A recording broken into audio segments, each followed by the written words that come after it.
Morena, kia ora koutou, no more haere mai kia Operations and Monitoring Committee on the 30th of November 2017. Are there any apologies? No, everybody seems to be, that Matters is here and behind me is here, so... Mr Chairman, apology for early departure. Early departure, Councillor Kent, and also Councillor Maxwell, who's going up to get our Mayor from Boireang from Korea for the Mud Festival. Yes, Mr Martin?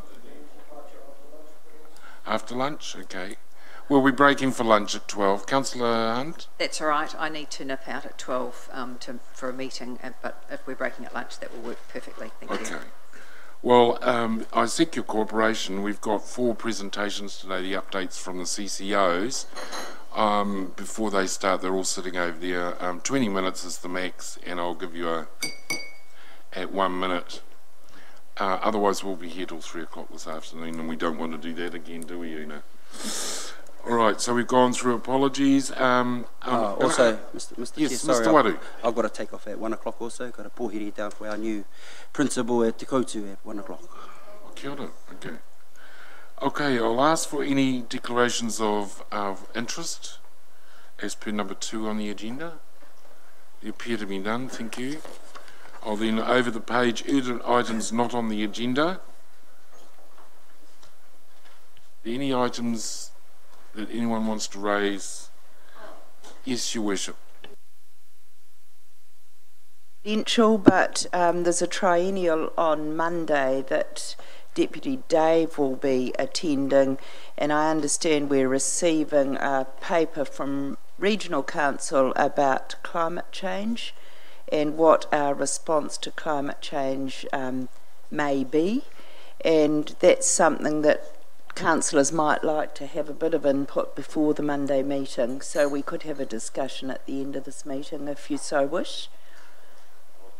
Members, yep. With regard to that. It is one of the top priorities of the local government manifesto, LGNZ, so quite a good discussion point at some stage of this meeting. Under the discretion as chair, we have an urgent item and a presentation from Stuart Brown, Henry Weston, etc. regarding the Hemo Gorge development. So we'll put that at that time. Are there any other items of urgent business required? I will ask for one. I'll ask Henry Weston, under confidential, to give us an update on the Aquatic Centre, because there's quite a bit of misinformation on Facebook and out there in the community.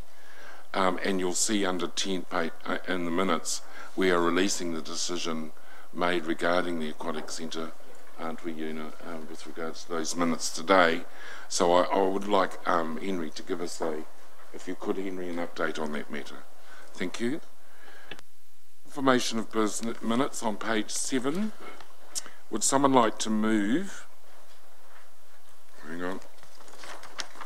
Would someone like to move that the minutes of the Operation and Monitoring Committee meeting held on the 2nd of November, that's pages 7, and that the minutes of the Operations and Monitoring Committee meeting be confirmed as a true and correct record? Your Worship, seconded Councillor Gould. All those in favour please say aye. Against, carried. Any matters arising from those minutes? You'll see on page 11 the decision regarding the Aquatic Centre, which is now open to the public. We'll now move to page 14, which is staff reports, and while Thomas is coming, well, he's left already, he's up with the play. On page 14, 15 and 16, Thomas has got an update on our financial performance for the 4 months ended the 31st of October. Welcome, Thomas. Thank you, Chair, and good morning, councillors and board members. I'll try to be brief because it is an extremely heavy agenda, so I'll take the report as read and answer any questions, but a slight overview of the result is for the 4 months ended October. The operating result is pleasingly slightly ahead of budget. That's on the back of strong revenues, in particular in the consenting and the event space, with the EEC getting some very strong revenues and bookings going ahead. But unfortunately that's being offset, and those strong revenues are offsetting the additional costs as a result of those higher electricity prices and the high disposal charges at the landfill that we currently experience. So overall, though, combining to be about $80,000 better than budget for the period. On the capital spend front, very strong expenditure. Things are progressing extremely well.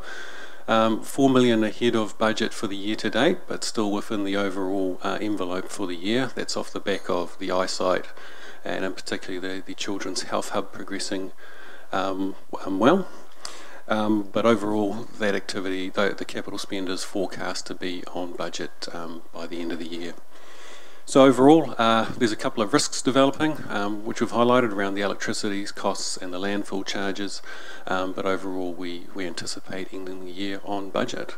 So any questions? Thank you, Thomas. Potawa, Husseini Tuli. Welcome. Yeah, morning tātou, kia ora, Mr. Chair. Kia ora, Thomas. Just probably more related to community question with the work, not the men shed. So there's been talk in the media about the men shed not being renewed of their lease and possibly being sold. Could you give us information about that, please? No, I'm quite happy to update the councillors in confidential, but not publicly at this stage because of some legal issues associated with some of those problems. I'm happy that matter be referred to confidential, Potawa, if you're happy with that. Okay, thank you, Thomas. Any other questions on the operational budget? Councillor Gould? Is this executive dashboard up until the 30th of October, 31st of October? Yes, I did plan on doing that at the operations report, but with the chairs, yeah. Questions on the performance? As you can see, a number of them are timing issues that Thomas has highlighted. Councillor Bentley? Yes, thank you, Mr. Chair.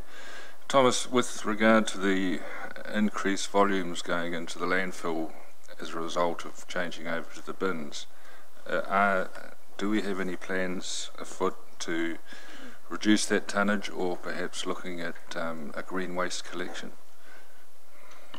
So, Councillor, my understanding is that Stavros and the team are working actively on that. I think the waste management strategy, when implemented, will help address that, but it appears, as you suggest, maybe some of those green wastes and bios or the food wastes coming into that stream now are adding to those volumes, and they're actively looking at how to minimise that going forward.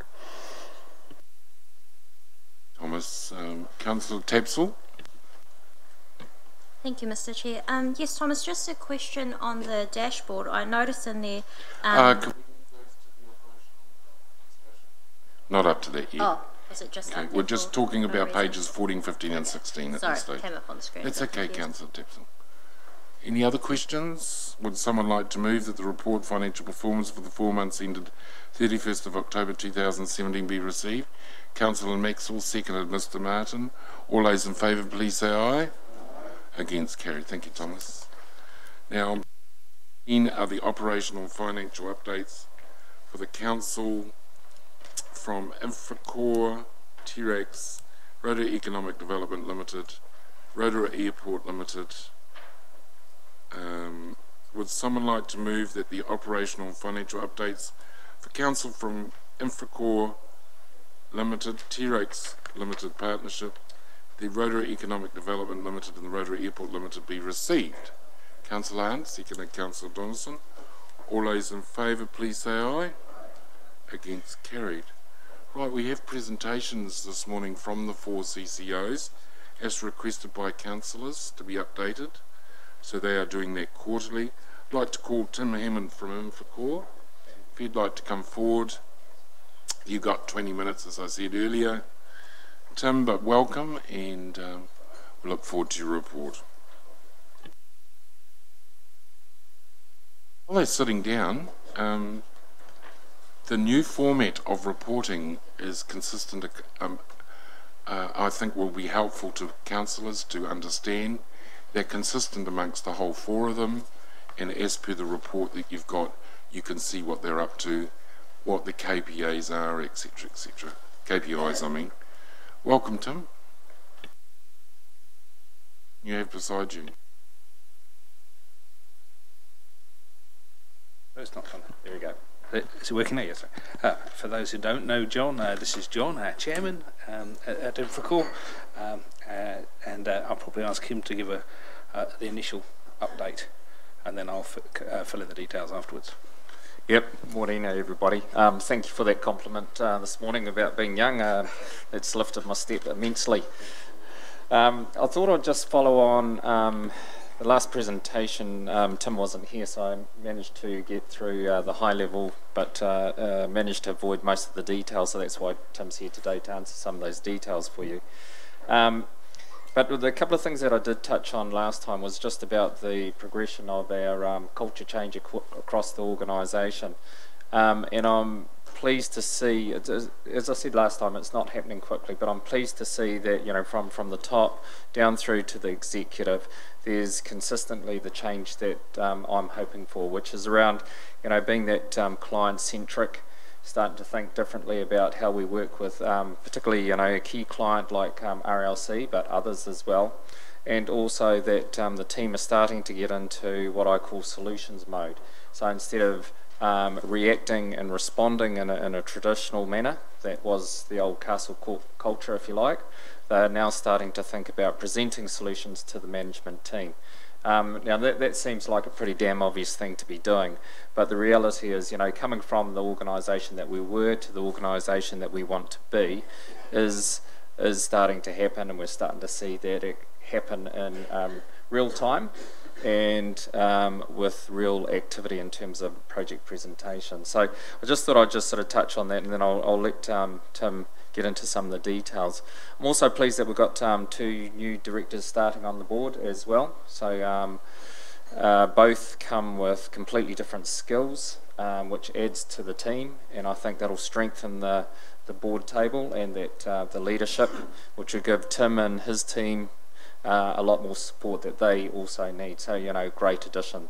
So while we're having some challenges in the marketplace in winning contracts, which has put some financial pressure on us, which we'll get into a little bit later on, I'm pleased with where the organisation's starting to move, which is the bigger change, which is, you know, that cultural change to an organisation that can and will compete in the marketplace and win in the marketplace. So that's sort of the big picture stuff there, and I'll let Tim get into the actual report itself. Thank you, everyone. Thank you. So I'm just going to do a few slides to present that summarise the information in the report and a few little updates, because the report is to the end of the quarter, the first quarter. Obviously we've had a month or so since there, so a few little points I can add. But if I can start off on the the key points in the presentation. Financially, the first quarter was a very quiet quarter. Quiet because we didn't have additional works. We were just focused on our core works. We've been using that time to make sure we've got everything set up to be effective as it gets busier. Make sure we've got right on top of all our programs ahead if we can be, and get things in place. It is disappointing we didn't get any additional work during the quarter. The good news I can report is, as of last Friday or the Friday before, we have picked up another $500,000 work in Tauranga, and we'll be starting that tomorrow, and that will take us for a few months to deliver that in there. So that's good. That was a competitive contract, and it was a weighted attributes contract, which means it's assessed both on price and on the attributes you bring. We scored top on attributes across the various parties who bid for the work, and we were not quite top on price, but we were very close, and put the two together, we won the work. So that's an excellent piece of news. I've got a lot of relieved staff, because I was starting to wonder what I did with the people I've got set up on my projects team. On other points, end of year audit was successfully signed off in the quarter at the end of September and passed through. Only some minor recommendations came through, all of which we could readily adopt, so we were quite happy with the result. Our staff engagement results came through in the first quarter, which were completed at the end of last financial year.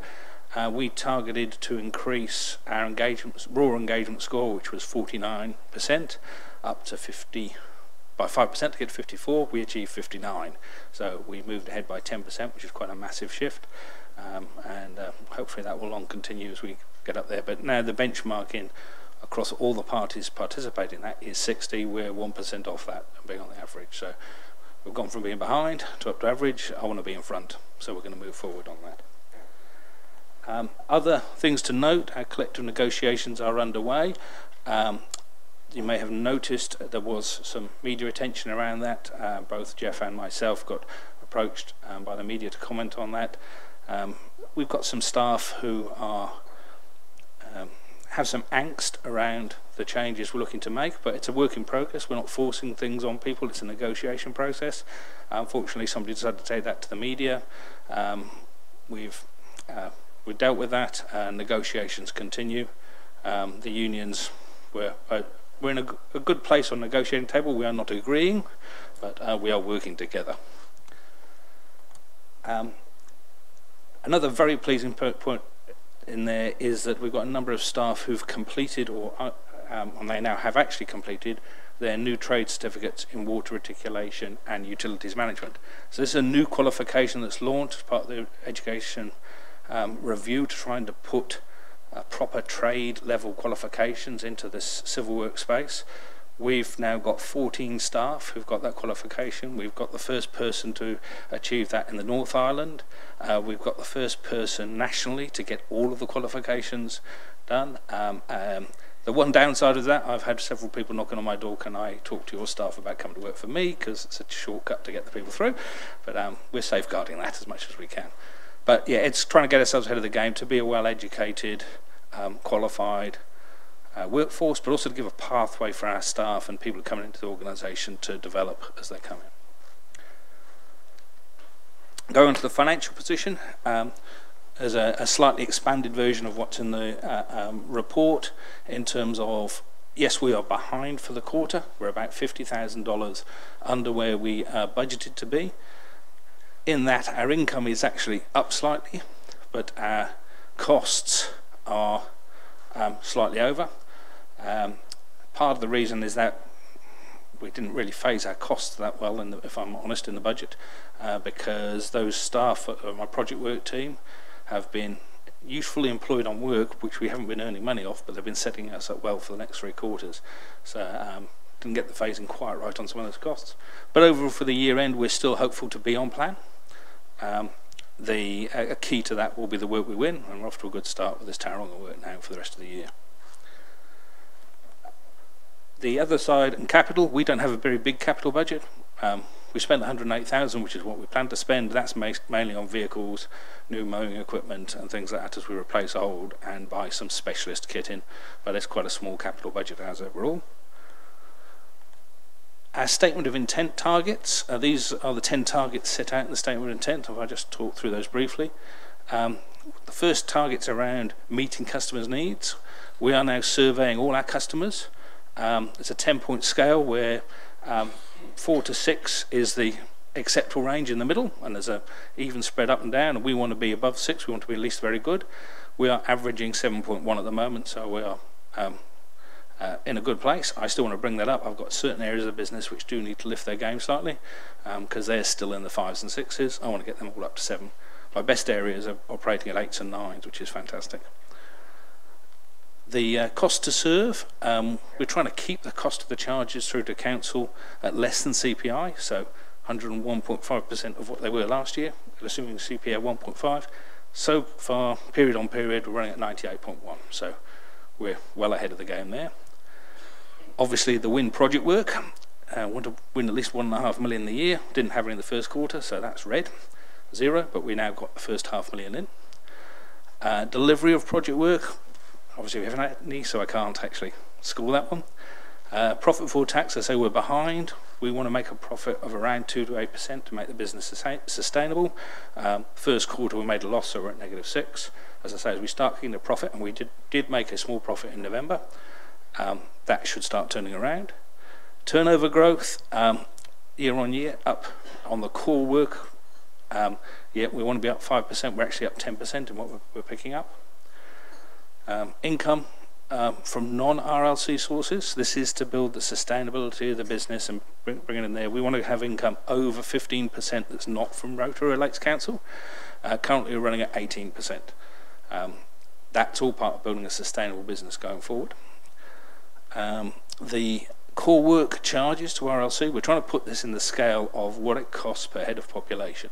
Are we making a difference to what it actually costs people to get the services that we provide?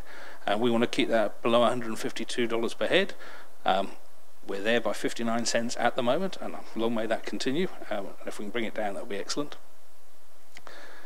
Targeting a zero harm workplace, that's another negative one. We've had, unfortunately, a couple of LTIs, lost time incidents, in the last quarter. They were minor, if you can call an LTI minor. Somebody was hurt, that's not really minor, but they were a sprained ankle.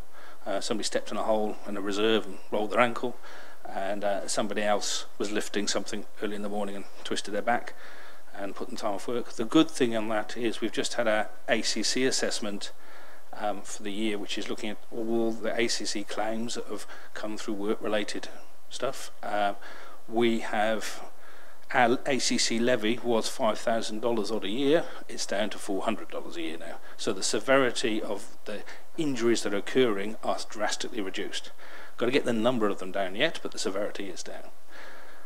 And last, the staff engagement. As I say, we've got last year's result. We won't know till year end where exactly we sit, because we do that once a year.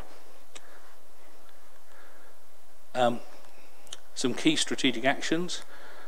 Introducing new technology, well on track. The nursery operations review of the operation business. We've got some, as of Monday, some new plans on how we're going to develop in the nursery.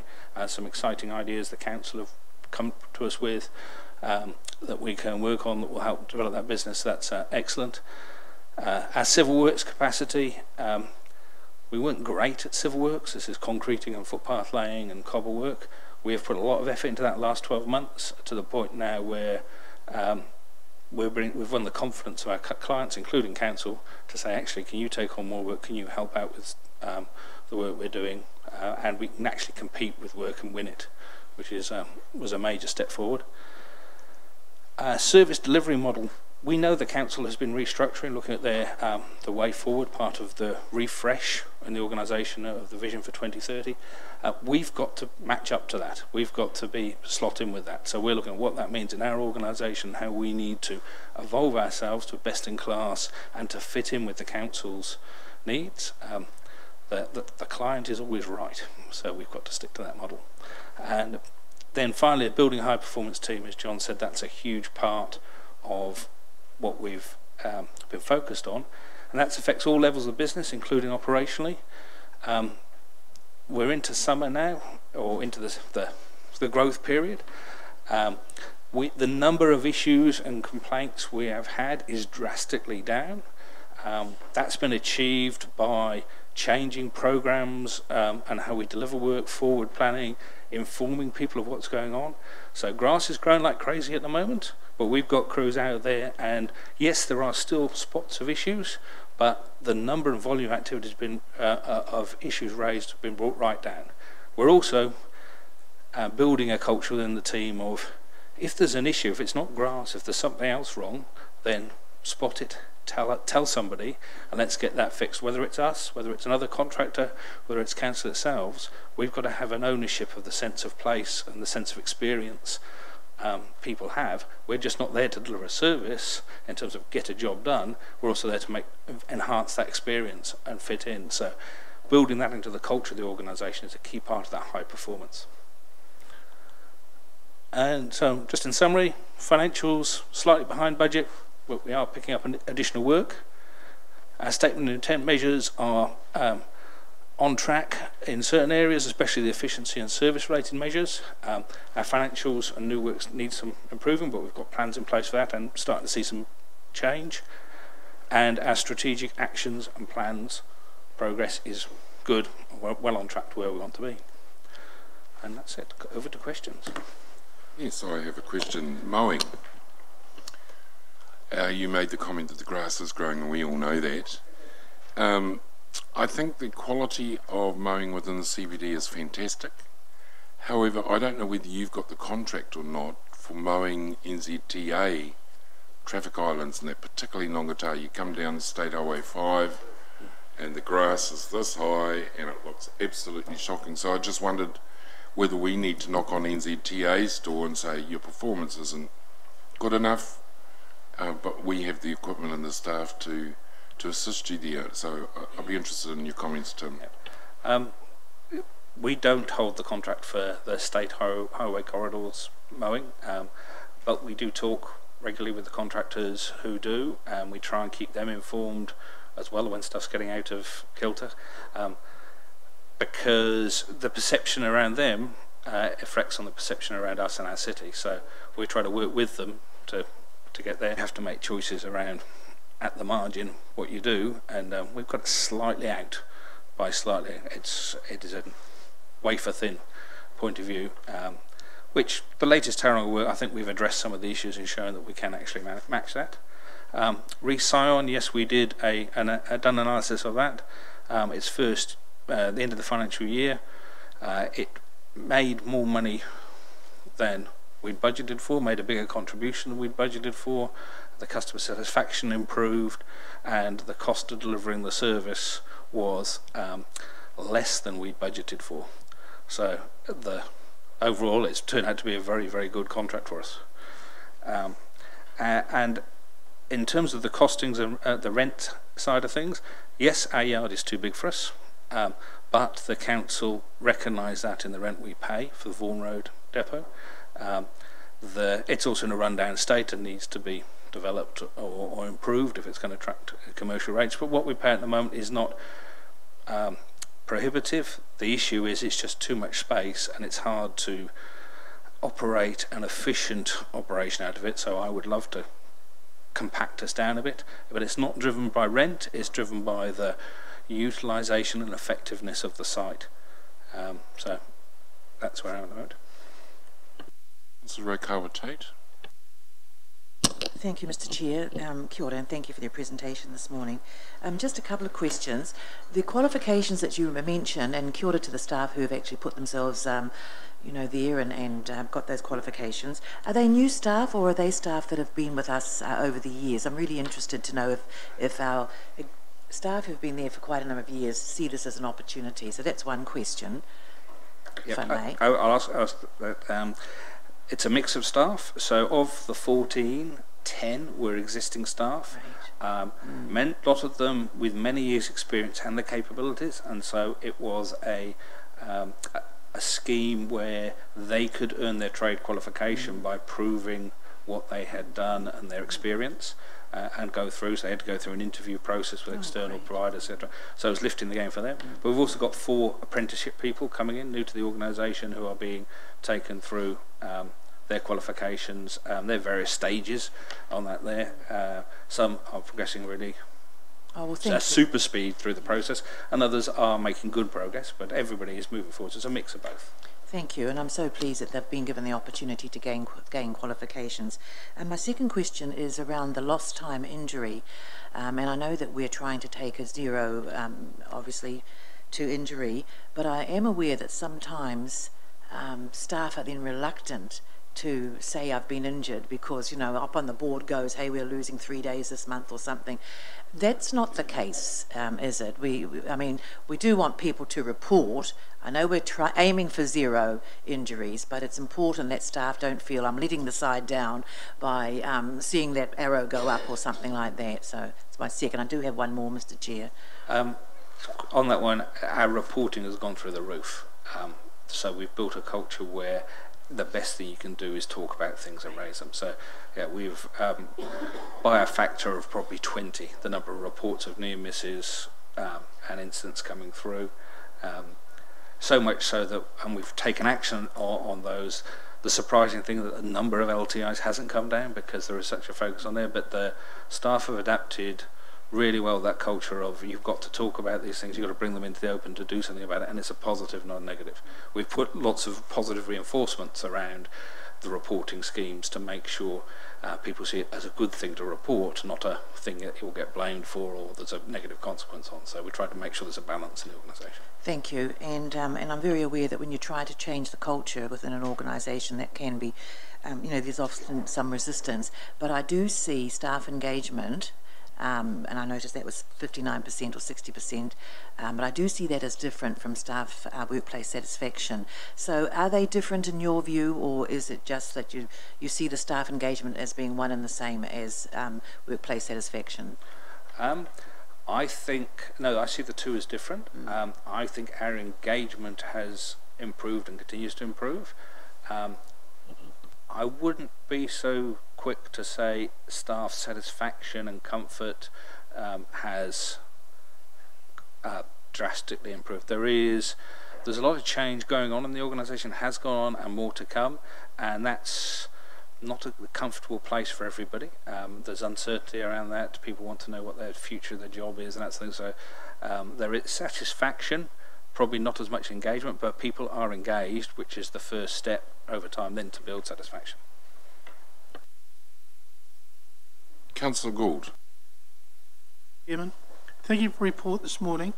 I'm talking about quarterly highlights on our page number 21, probably your page number 4. You're talking about the nursery. Is that a case where you're having to sell less lines or to sell to less businesses outside Rotorua? And are you also restricting the hours you're opening for the ratepayers of Rotorua to buy product from you, or reducing the number of product which can be sold through the nursery down Queen's Drive?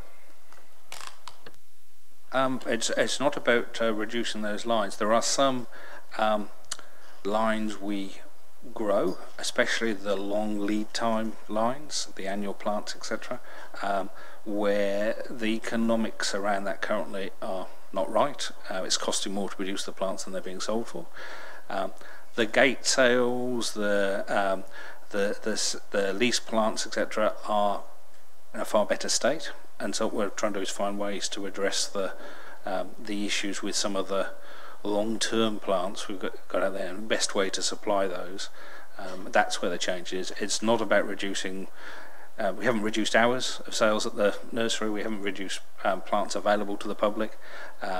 Where this is about some of that core business of some of the plants we grow for major planting exercises on a long lead time. The economics of that needs to be looked at, and that's where we are at the moment. Was two outside businesses increasing or decreasing? We're probably static in terms of sales to other councils. We're trying to look if we can grow that at all.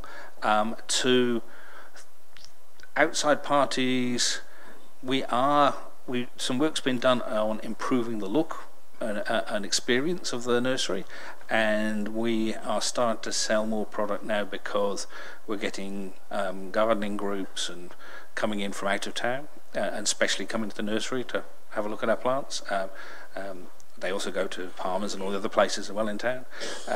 So it's probably increasing slightly, but it's not seeing the growth in some areas that I'd like to see, and that I think is there. So we've got some work to do in those areas. Mayor Chadwick. Oh, Chadwick, sorry. Thank you. Congratulations on the change that is manifest about the staff culture. On the streets, your staff are waving out to people. They're great ambassadors for the town, and they look so proud in the work they're doing. And that's the visible impact that we experience. And many letters to me about the state of the gardens and how beautiful the town continues to look. The two other little issues there. You said it was relatively quiet quarter, Tim, and yet we've had these adverse weather events. I thought that would be a key feature of your response to quite dramatic adverse weather events with a very heavy rainfall. Can you give us a comment on that? And the other was, there's a search in town that's known publicly for a new headquarters for the men's shed. And you may know of places that we don't know, but the entire community is looking to try to help find a space for them to relocate. And we're all putting our hands to the wheel about this. So just if you just note that and then answer the adverse weather. Yes, certainly I'll note that point. I have no suggestions off the top of my head, certainly. But in terms of the adverse weather, yes, there has been a lot of adverse weather, but one of the things we've worked hard on in the last year is organising our response capability and looking at our maintenance and preliminary preventative work. We've come a lot smarter at that, and so the capacity to deal with those adverse weather events has improved, and as a result it's been less strain on the organisation. So we've actually got more done with less effort overall. So things like stormwater, and our stormwater crews have worked with council engineers and come up with revised programs for clearing and pre-checks and all that thing. We've become a lot more efficient around that, and that's allowed us to cope a lot better with the stuff that's come up. Councillor Kumar, finally. Thank you, Chairperson. Thank you, John, and thank you, Tim, for your reports. Just earlier, Tim, you mentioned that there was some media attention, and I've got a few questions around them. Recent pay, this is with regards to recent pay offset recently when benefit, there was,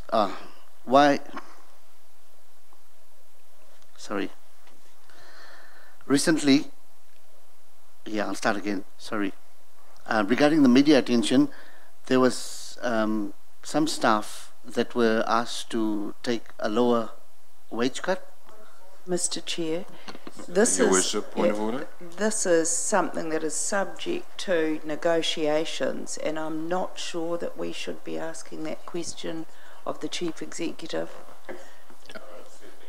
Public domain, no, we shouldn't be. If you're happy, It was in the papers. Councillor Kumar. But the private, I'm not going to debate with you, Councillor Kumar. The ruling is that it is confidential, it's dealing with staff matters, and the negotiations, I understand, are still ongoing, Mr. CEO. I'm happy that you raise it. I'm not trying to shut you down. We'll raise it in confidential. Okay? So please don't ask any questions further, and please don't answer them. Hang on, Councillor Kumar.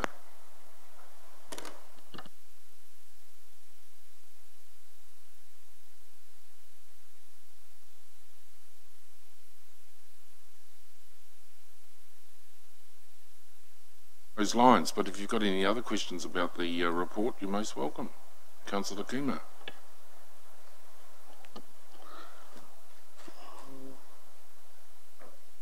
No. Potoa, Mr. Tule, finally. We've already eaten into the next speaker's time, so... Yeah, Mr. Chair. Kia ora kōrua. Just quick questions. What's the nature of the relationship between yourselves and Ngāti Whakao? How many Ngāti Whakao staff are currently on your team, and are you taking any solid steps towards supporting the Council's vision for bilingual Rotorua? I can't answer the question of how many of our staff members there is there. That I can find that out. We do have a large local population and quite a bilingual workforce in the workplace. We do have staff who are working, attending training courses on bilingual, on speaking te reo, and going through that process. So do we have an active all-inclusive program? No, we don't. Do we have vehicles in place to encourage that? Yes, we do. And we have staff participating in the training courses, working with council on their language courses, and also quite an active group in the staff in the local community. So I can't give you the details. I can certainly find that information out for you, if you wish. I'll just add to Tim. I've actually had a couple of conversations through my other linkages through Ngāti Whakao that and I'm just sort of touching on this is an area of commercial sensitivity and confidentiality, so I don't want to get into too much, but definitely having discussions with key organisations within Whakao to talk about potential commercial ventures between the organisations. So I just want to leave it there. But yeah, there's a lot of potential there. I guess commercial, but I'm more. You're dealing a lot with the whenua, and we deal a lot with the whenua, so it's more like a relationship kaitiaki role. Is there some kind of relationship you're forming at that wider level? Not so much commercial, but are you talking? To be honest, no, we haven't, and we can. Yeah, take your point on. Thank you very much. I've acquiesced to Councillor Bentley. Thank you. A question for you, Mr. Chair. Are we now, because there may be, following Raj's line of questioning, there may be some questions which you want to hold under confidential, do we now expect these people to stay for the confidential session? I think those matters can be discussed with the Chief Executive Officer, who's fully informed of where Infracore is sitting in terms of those negotiations, and I think it's fair to the staff concerned, to the people of Rotorua, that those matters are discussed confidentially. I certainly wouldn't want my private business being discussed on the public forum, and hence the Chief Executive Officer has advised me that he is fully informed of where we're at with those discussions, and I think it's appropriate that we give our staff and the management and the Infracore board due respect and hold those things in confidential at this stage. Thank you.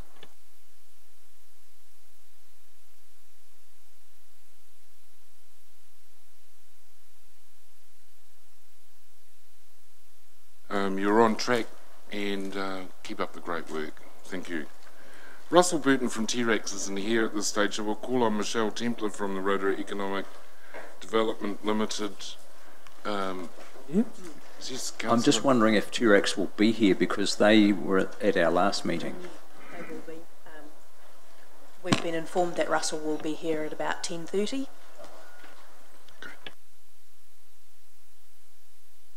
Point of clarification? Oh, yes, sorry. Just before we move on to the next presentation, I just wondered if perhaps I could ask the question of the governance team, whether there actually is the ability, because I believe there was, to go into confidential at any time, given a council vote, to be able to speak confidentially to the presenters that are present. I do know other councillors that do that, so I mean, it's an option. There has been a few times where we haven't been able to ask questions confidentially of the people here. Okay. I'll get so just a matter of process. I'll get in to discuss that. I guess from our perspective, it's actually it's a course of process and flow. We need to remember that we are live streaming, and any breaks within the public going into confidential and then going back into public doesn't look good from a public meeting perspective, and it's also to keep that continuity of the discussion that's happening in the public arena. Thank you, Una. But your point's taken. It is possible, and it's up to the chair, and in this instance I think it's important. Obviously Jeff's gone away to get some information, so that when he does, when the questions are raised, he is fully informed, and I think that's a better way of doing business. Right, we turn to, welcome Michelle, sorry for that little blip, we turn to page 35, which is the quarterly review report of the Rotorua Economic Development Limited, and welcome, we're happy that you highlight any matters and answer questions for us. Thank you, Mr. Chair. Kia ora koutou. I haven't got a presentation this morning, so hopefully that assists in bringing back on track. I just wanted to summarise and highlight a couple of key points. One on financials. We're tracking in surplus. We're continuing to have a very close eye on our budget expenditure, and that's been an ongoing process of really seeking to review all expenditure and make sure that we've actually got strong data to support and target our expenditure. We also pass through audit And as a relatively new CCO, there were a number of management recommendations which we're following through. I think the audit also highlighted for us just the importance of bringing in place a number of key policies. So we've had a real focus on policies around supporting and enabling our staff to make decisions mindful of their role in a CCO. In addition to health and safety, so we've also had a key focus on identifying risks and reporting. As far as key performance measures, the tables there, for us at this quarter, at the end of September, it's actually quite a heavy period of preparing for activities which have taken place in the new year. Most of our private sector partners are extremely busy, particularly in the visitor economy, basically from now, so a lot of our work is in the planning stages. The other key things was the economy of Rotorua is performing extremely well. Our GDP growth was 2.9% in the year to September. That's actually slightly slower than in the previous year, but still above the national average of 2.5%. Tourism activity is extremely buoyant at 6.1% over the last year, and particularly noticeable in an increase in commercial guest nights, rising by almost 4%.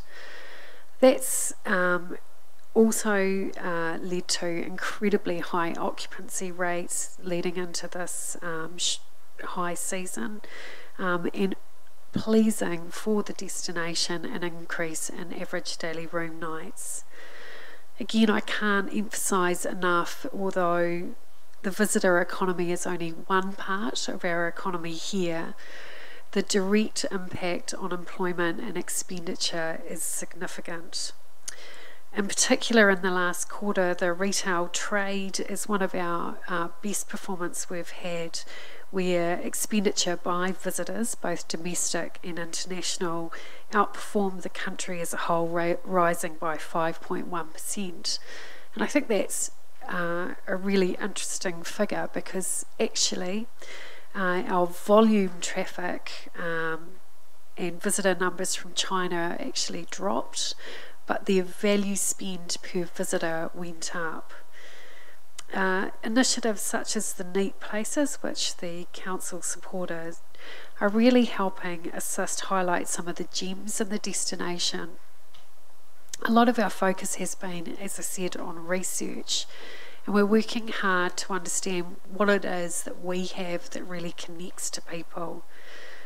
Our tourism figures we're also looking at and working with Statistics New Zealand and MB, in addition to other economic development agencies and RTOs. And personally for me, I think that's been a fantastic development for us in the level of sharing of information, with a real aim to see how that we can deliver better to visitors, but delivering better basically to translate the benefit of those visitors into the community as a whole.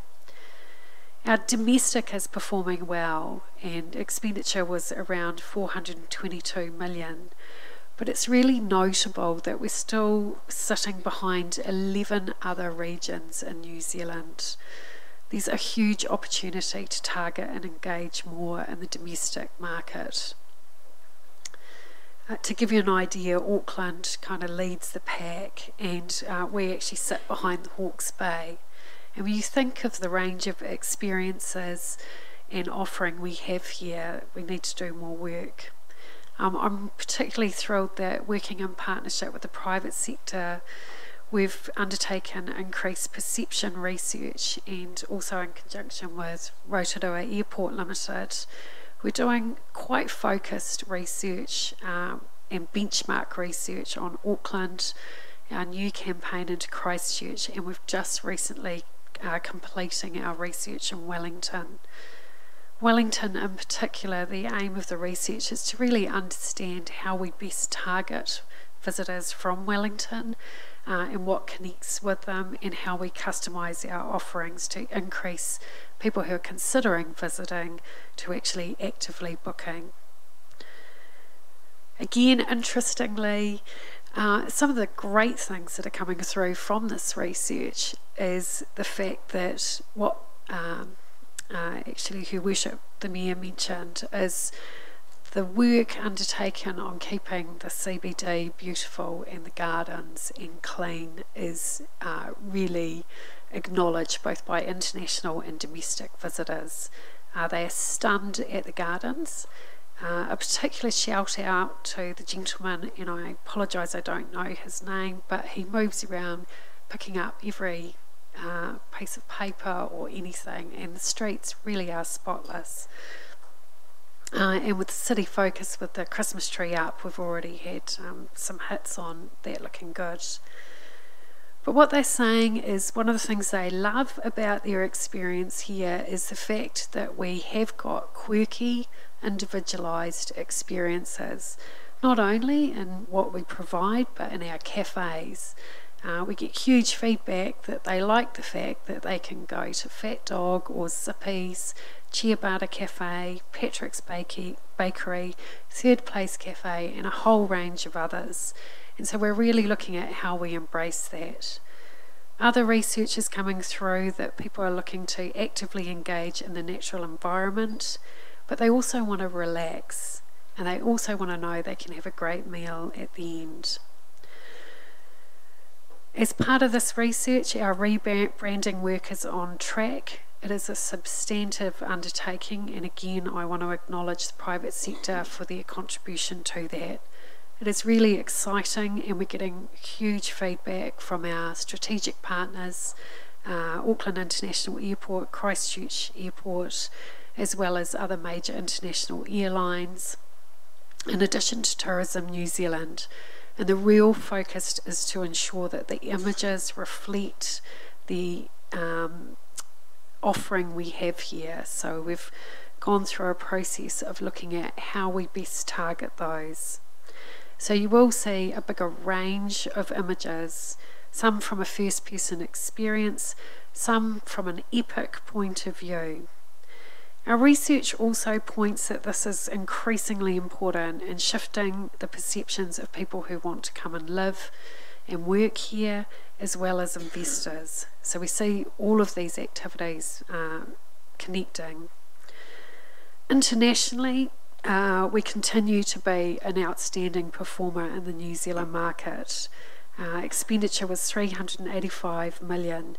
And so that positions us at number 4 in the country, behind major airport gateways, Auckland, Christchurch, Wellington and Queenstown.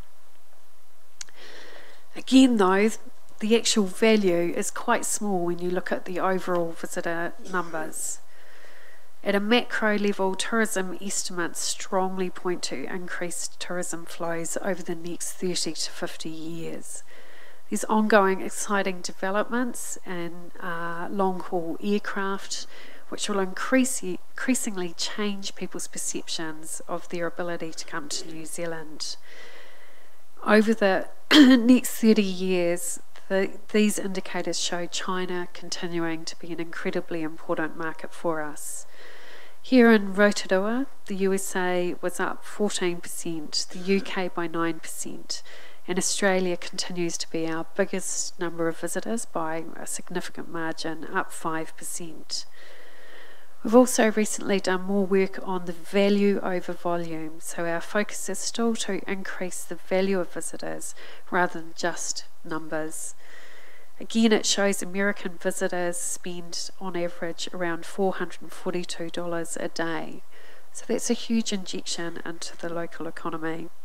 Chinese visitors are actually our second highest at $269 per day. In order to allocate our resources and deliver a good return to the council and our ratepayers, we've also done increased benchmarking work on delegates. And again, business delegates are our outstanding performer at domestic delegates on average spend being $503 per day. There are some challenges. There's still a significant opportunity for the destination to continue to invest in product development and ensure customer-led experiences. Again, in conjunction with the airport, we're focusing on some luxury sector research. This is not necessarily about the uber rich. This is really about understanding what luxury means to consumers. We also know that luxury has an incredibly strong halo impact on destination perception. If you talk to people about where would you consider a luxury destination, our good friends in Taupo beat us hands down. And when we look at it and unpick that, a lot of the experiences we have here absolutely meet the requirements of a luxury experience. But we haven't got some of the iconic, recognised brands. So the research, again, is very much to help us understand what the gaps are, to help the private sector understand what the gaps and opportunities are, and then how do we target those groups effectively. Interestingly, some of the key brand things that have come out is mountain biking once again. The investment sector, I'm really pleased to report in reinvestment in the destination is running particularly well. Unfortunately, most of our investment activity is commercial in confidence, but there's a real notable uptick in the level of seriousness in which people are exploring opportunities.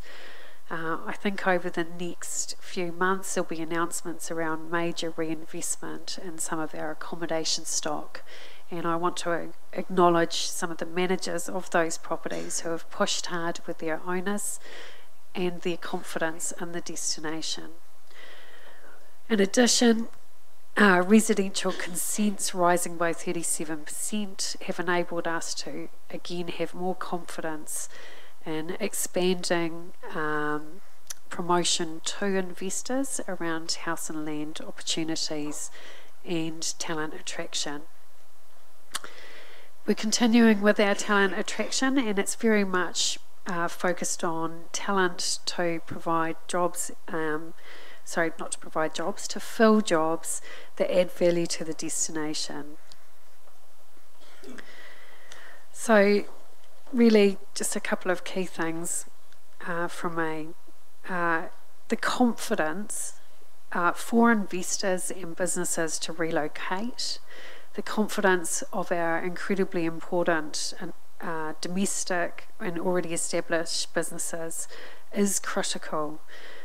Things we can do to assist that are going to be an increasing focus of ours, so providing baseline data and information that help investors make decisions or existing businesses feel confident about capital expenditure. The level of competitiveness for business attraction, talent attraction, and international and domestic visitors is growing daily. And a lot of that is led around the quality of customer experiences. So we will also have a key focus on destination management. Destination management really brings together all of those things about ensuring that as a destination we're recognising the importance of visitors, but also that those visitors seamlessly integrate with the quality experience of those who live, work and study here. Thank you. We've got a few questions if you're happy to answer them. Councillor Bentley. Thank you, Mr. Chair. Michelle, thank you for your presentation. Forgive me, I thought we were going to come here and listen to a talk on economic development, not on tourism. I want to know about businesses that you're attracting here and what you're offering them. I want to know how you're working in with Te Arawa to promote their businesses and their investment, and give us a breakdown on that sort of thing. Yep. So working to attract businesses, a lot of that is in baseline platform information, which we haven't had in the past, and that probably sounds really simple, but businesses want to know the availability of labour, they want to know the costs of doing business here and logistics and access to the port. So we're working on a dashboard which will provide that for businesses. We also have 6 market analysis cases that we're preparing to provide baseline information for businesses. What we don't have is we don't have funds to subsidise business relocation. So it's a very targeted approach to businesses that fit within sectors where we have a competitive advantage. In relation to working with Te Arawa, again, we have a number of business programs where we look to work in with Te Puna Koukuri and other providers who are supporting the growth, innovation and development of those businesses. Just to supplement, so you're working with the key stakeholders in the Māori economy. Okay, kia ora. Chairman, thank you, Michelle, for your comprehensive report this morning. On your highlights from July to September, you mentioned that you've done your first rollout of Famously magazine to Christchurch. Have you known that the results from that 20,000 drop, has it been successful for the Rotorua City? At this stage, we're just tracking that through. Our initial feedback is that it was extremely well received, but we really need to see that monetised and increased bookings and attractions and activities, so we're monitoring that. Second question is, on our page 42, number 5, financial statement, you put down that the DR tracks considerably below budget early in the year, but then it moves closely to line with budget as the year progresses. So at the end of the year, are you expecting to be on budget or a little bit over budget or under budget? We'll be tracking expenditure closely, and at this stage it shows us coming in on budget. Yes, thank you, Michelle. I heard a lot about economic development in your report. In fact, they're all intrinsically linked. And also our hosting of FOMA here was an absolute first to have the Federation of Māori Authority Conference here in Rotorua. I thought you might mention that because it was a real showcasing of Māori business, and Rotorua was really in the forefront there, not just tourism either. I wondered, Michelle, if you'd like to just share with us our sort of high-level preparation for this announcement about the Ministry of Forestry coming to Rotorua, because you'll be quite central to that, I would imagine.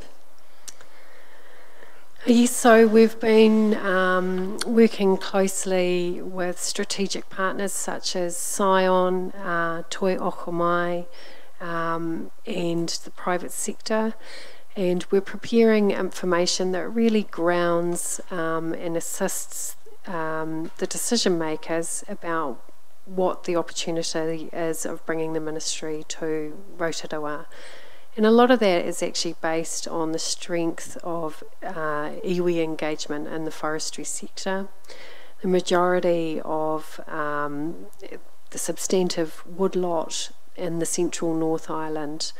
But I think probably the strongest thing is the level of innovation and financial modelling and opportunities for iwi around forestry, and we have a number of very active iwi groups here who have shown incredible commercial and strength in looking at forestry sector as well as its translation of benefits through to communities. So our plan is to provide a coordinated and cohesive approach to ministers and the Ministry of Primary Industries about what the greater Rotorua regional offer is. A little supplementary on destination management. You did mention that, and I knew there was the report that, I don't know if it has now been fully activated, but there were several recommendations in that report. Are we sort of just ploughing through them as we see the changes? Yes, I think we're in order to be focused, we've picked out probably 6 key areas where we feel we can make a difference, and to Councillor Bentley's point, economic development is a very big field, so we're really targeting where it makes sense for us to actually engage. One of those is on improved service quality, and again that does connect closely to customer experience. Another area is very much around what we're calling wayfinding, which is how people experience the destination, and that brings in a big range of things, from how they experience the culture, how authentic their visitor is, and also, particularly for this destination, how people actually engage with some of the commercial as well as interpersonal opportunities there are. So that's a key focus. We also have around how we leverage events and brand building, in addition to working with the Department of Conservation. Thank you, Michelle. That's a great report, and I'm pleased to hear that the hotels and accommodation sector are aiming for that refurb. And my question's really, you've spoken about positive feedback, which is lovely to hear coming through. I'm sure there's also negative feedback as well, and I'm just wondering, are there formal channels with which to assist, particularly in probably accommodations, one that would pop to mind, or service, in order to update those specific industries and even those specific operators when you get comments that are particularly damaging? So the intention from the research is definitely to share it widely with a range of industry sectors. There is some areas which they're pointing to quite strongly where we could do better. Some is around the quality of customer experience. So a huge appetite for visitors who come here to have a quality experience, but also connected with authentic. So our recent research says the person who was showing me around was fantastic. They were really professional. I'm pretty sure they were from Eastern Europe or America or somewhere like that. And what they've said is when they have an experience with someone who was born here or is a New Zealander, it provides a real connection for them. So that's a key opportunity. The second is we are undertaking the Manaaki program to improve service delivery levels. But we certainly have as quickly as possible, we provide any direct feedback to operators, retailers, organisations. We don't shy away from that. The eyesight's quite a large collecting point for people who have not always had the best experience, and again it's about taking that on board and feeding it back. I think the other thing, the reason we're focusing on the research is we are concerned that there are people who have some of it's perception, but if we don't hear from them and they talk to other people, what is that impact? So we're actively hunting for that research and giving it back to relevant industries. Mr. Martin? Thank you, Mr. Chairman. Mr. Chairman, this is no criticism of the report. It's very good what you've been doing as far as tourism is concerned. Mr. Chairman, I'd like to point out to yourself and to the councillors around this table that there's no rural report coming to this table. There's no forestry report coming to this table. And farmers and property holders in the rural sector do pay into the economic development contribution. I'm rather aghast that you people sitting around the table here probably can't tell me the price of butterfat, you can't tell me the price of wool and all those sort of things. And that's part of this town's economic development, is knowing what's happening because you set your rates accordingly. what's basically caused this problem, Mr. Chairman, for me to make this stand right now and say we want to know more what's happening in the development of rural sector, is that we're possibly going to be told that we can't sell our properties to outside we can't sell our properties other than inside New Zealand. And we're talking properties over 5 hectares. It's going to have a major, my opinion, setting of the values of properties per hectare. Forestry is excluded. So I think it's time that this council and the economic development started to recognise that you have got a partner other than tourism, and it's called rural. And we wish to have a rural report put before you so you're aware of what's going on in our sector, please. It's an ask. Perhaps you'd like to adopt it for the coming financial year, Mr. Chairman. Thank you. To respond, because I think it's a very good question, Michelle.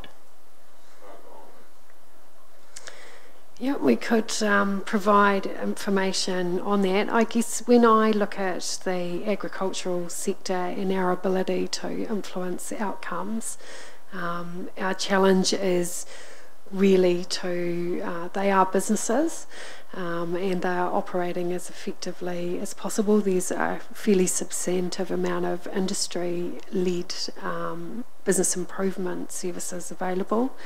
So we don't seek to duplicate those. On forestry, we're certainly very actively involved at the moment around opportunities for value add, around cross-laminated timber, and we're constantly looking at the value of K-logs and what the impact is on that. It connects into our business relocation to some extent.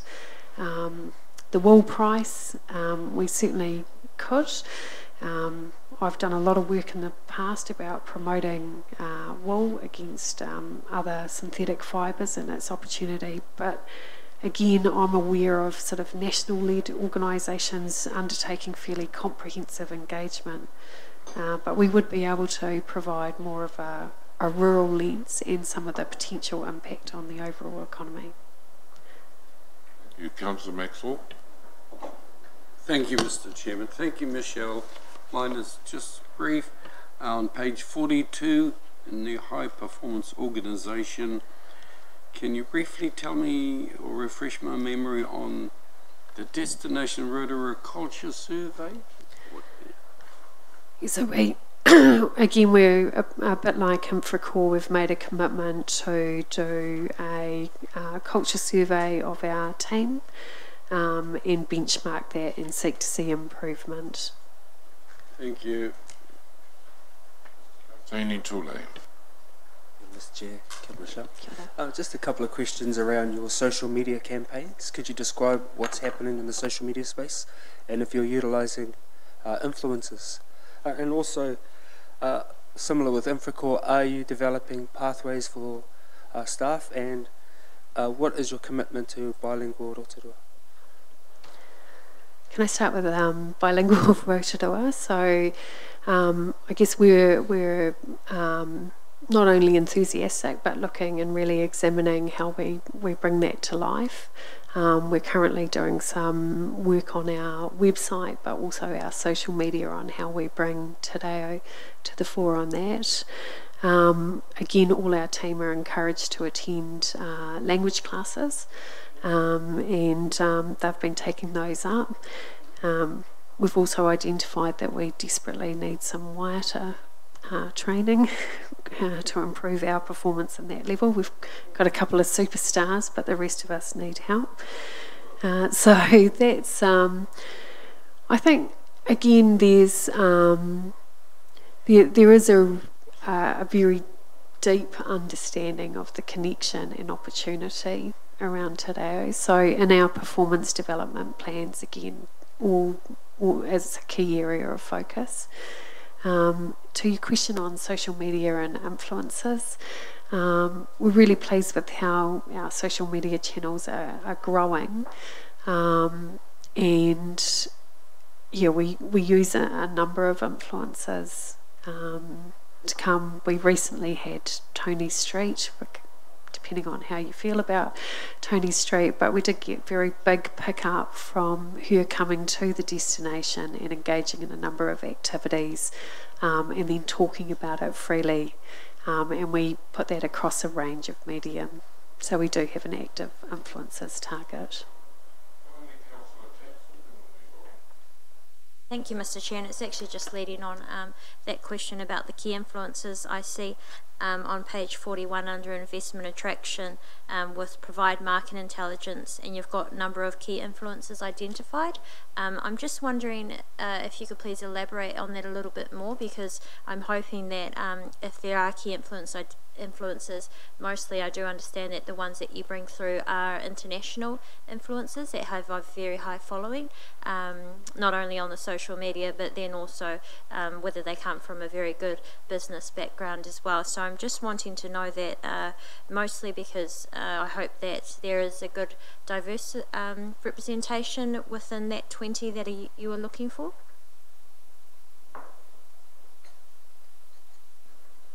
Sorry. It's a program that will commence in Jan, apparently.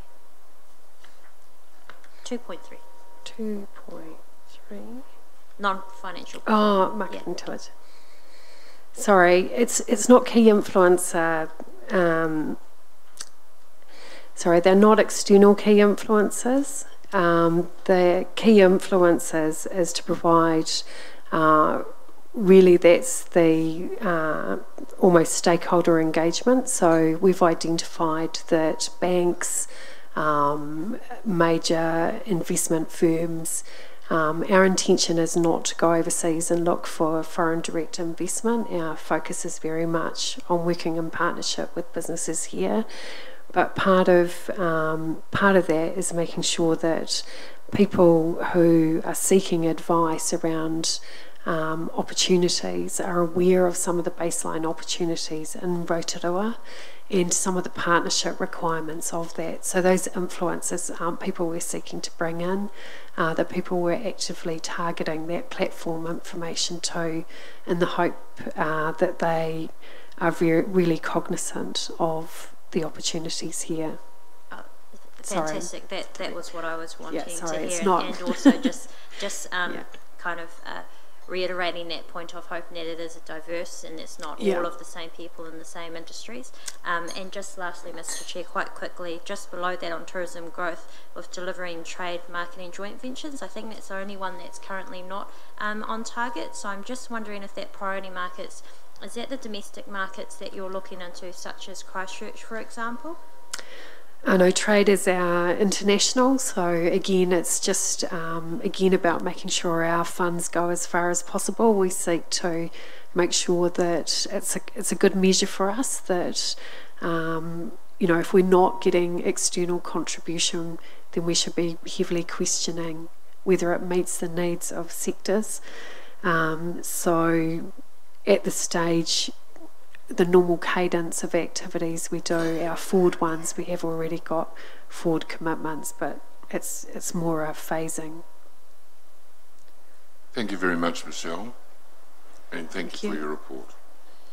I'd like to call on Mark Gibb from Rotorua Airport Limited, CEO. I see Mr. Burton's here. We'll have him immediately after Mark. Mark's report is on page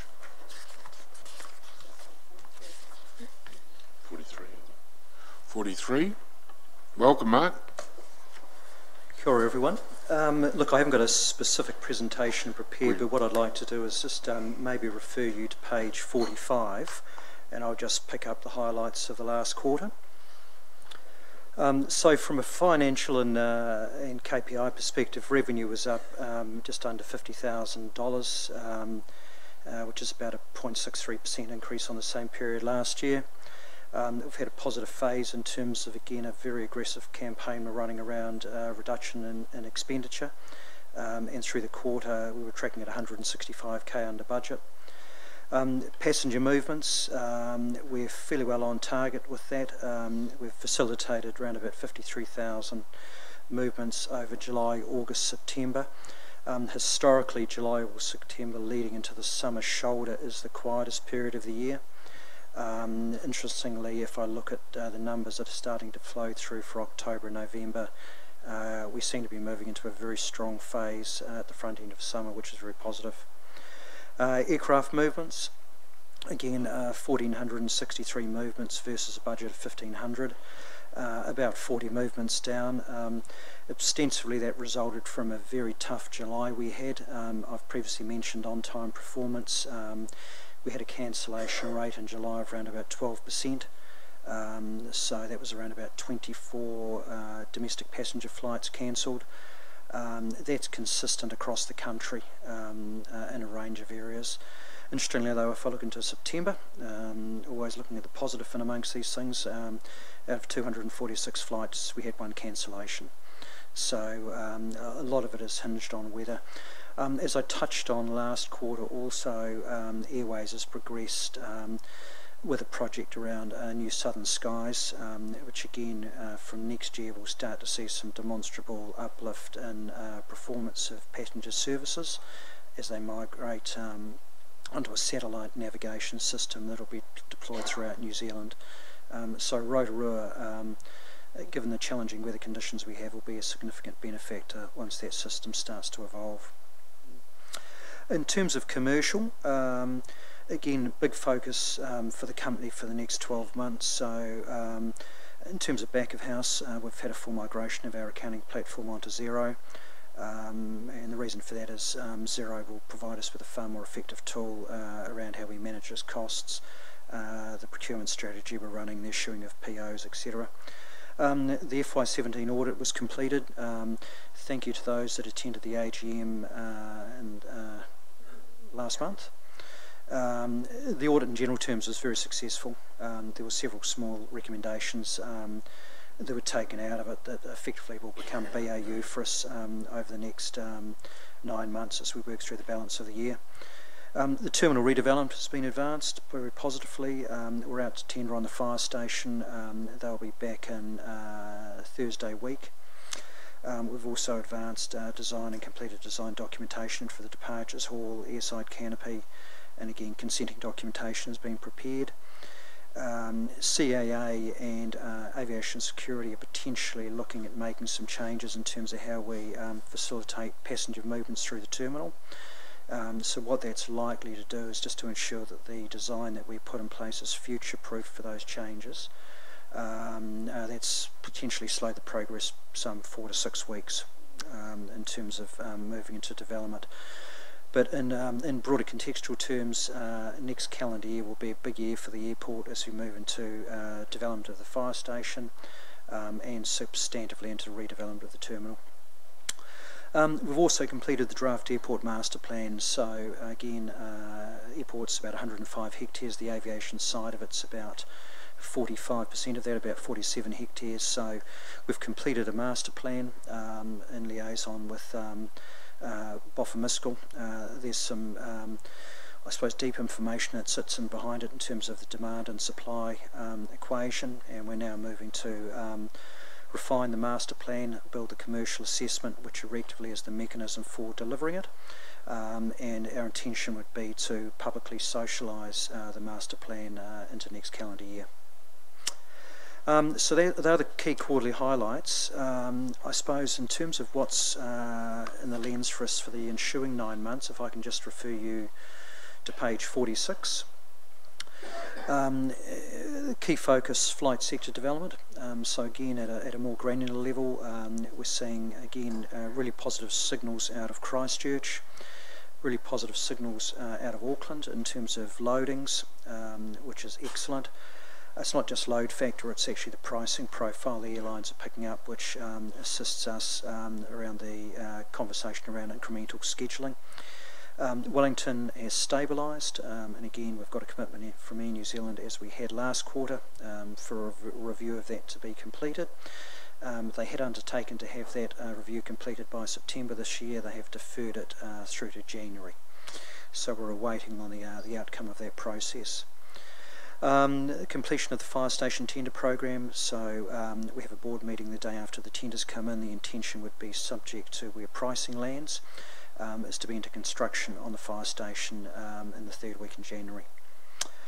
Advancement of the broader airport master plan. So again, at a more granular level, the master plan for the airport, there's 3 key precincts we're looking to evolve and develop. Firstly relates to an enhanced general aviation area, which is an area for those that have been to the airport that runs parallel with the grass runway. An enhanced area for flight training and a broader centre of excellence in that respect. An enhanced area for tourism operators and for the rent-a-car fraternity. And then a broader business precinct to pip up ancillary commercial and industrial activities that you would typically find on an airport. So what we're endeavouring to do here is ensure that from a broader macro Rotorua fit, that we work within our own skin, that we're not there potentially to destabilise or take away any activity from the CBD or others. This is very much an airport focus. And playing to get a double win in the sense of strong property opportunities, but businesses that have a strong aviation reliance. So that's sort of the basis of it. But the board and management's very excited about it. From a broader Rotorua perspective, I'm very excited about it because I think what it does is it presents a fantastic opportunity to have a conversation to the broader New Zealand business community and offshore, around a precinct that can offer up something that's not currently being provided. Sustainability roadmap. So airports globally are embracing sustainability very aggressively at the moment. You'll hear talks through the airlines of moving towards biofuels. Airlines are looking for airports to partner them across the board in terms of how we run our business. So in parallel with the master plan, we'll be taking a fairly aggressive and targeted view around sustainability in terms of how we run the airport across all facets of what we do day in, day out. So again, that will be a big focus for us next year. And again, we're hoping to position ourselves certainly at the front of the pack in terms of the broader airport community within New Zealand, and hoping to put ourselves out there as an exemplar for good sustainability and business practice in Rotorua. Business lounge feasibility, that's currently with Air New Zealand. I flagged to you last time that we were committed to putting a business lounge in. Air New Zealand have expressed a strong desire around potentially taking over that facility, so they're currently working through that internally. Again, no counting the chickens on this one until we get ink on paper, but the signs are positive at this point. Air New Zealand have completed a refit, so again, for anyone that's been out to airport, they've undertaken a full back of house and front of house refit. So the check-in kiosks that are there now, you can check in internationally, so you can effectively ticket yourself to London. The technology is great. It's as good as you get in any other airport within New Zealand. In fact, Rotorua is at the front of the pack in terms of deploying it. From a customer service perspective, it moves the check-in personnel out from behind the counter out onto the floor, so you'll see them floating around the kiosks. So look, it's exciting, and I think it's a small step towards a better and more focused customer service model from the airport. Procurement and revenue reviews. Again, I touched on the migration to zero. We've commenced yesterday a comprehensive assessment of all revenue streams that come into the airport, and this is really about ensuring that that the way we're positioning ourselves with a view towards going into the master plan, that we've got a strong foundation in terms of how we extract our revenue across the airport, and we've got a strong lease footprint that all speaks towards growing the investment value of the airport. We're rebuilding the airport website. At the moment, the website is sterile. The best example, if you were to look at one that I think is probably on point, would be Queenstown, in which it has a very strong event tourism type flavour to it. Again, it's where you need to be in terms of the provision of a broad bundle of information, so that process will evolve for us over the next 3 months, so that will go live early in February next year. Grass runway operational review. So for those who weren't aware, we have 2 runways. One is asphalt, one is grass. So the grass runway in the main is used over summer for tail skidder aircraft, so it's more used fully, say, by the gliding fraternity and the general aviation fraternity. Over the last 9 months, 10 months, with the rainfall that we've had, it's been very difficult for that runway to operate effectively. If we're to be a significant player in terms of the growth of the general aviation market, which we need to be, we need to do some work around broadening the operational window for use of the grass runway. So again, we've activated a project on that, and which may bring with it some minor civil works that would be undertaken early next year. Plan change 4 representations, so a big part of being an effective airport is operating within a noise footprint. So again, there were some representations made through Plan Change 4, which really were designed to preserve the way in which we operate in terms of the noise window. In the last is health and safety. Again, I mentioned last quarter that we've rebuilt our health and safety system. That's currently being deployed, and we're just really getting to the back end of that process around moving to a staff training phase. Just a couple of other highlights through the quarter. We hosted an Armistice Day function for Ngāti Kaupako on the 11th of the 11th. Fantastic day at the airport. We're certainly not wanting to take people away from the RSA function, but for those that have been around the terminal, Ngāti Kaupako have some significant history with the airport in terms of a number of pilots that went offshore, and it was fantastic to see the whānau of those pilots come together and celebrate what was a fantastic day for us. So that was a real highlight, actually, and amongst some good commercial stuff. So that's really me, but happy to take any questions. Thank you.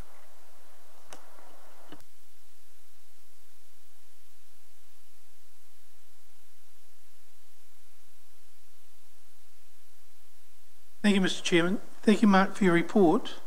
I'm looking at page 47 of our report, which is probably your page 5.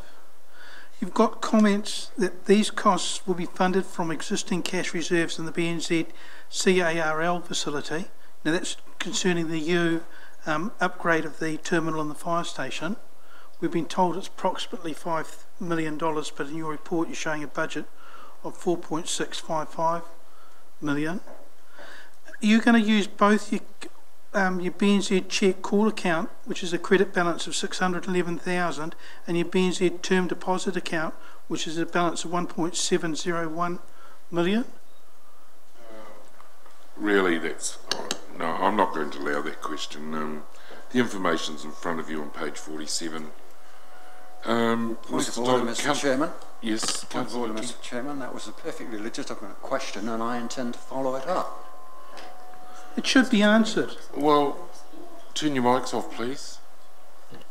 The reality is the balances and the RLC account and the BMZ term deposit account, etc., are details on page 47. He's already said that they're going to use the CARL account and the cash reserves for the redevelopment.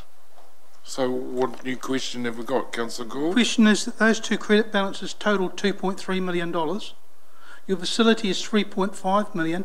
Are you going to use all that $3.5 million, or are you going to hold back cash reserves? It's no question, but if you'd like to answer that.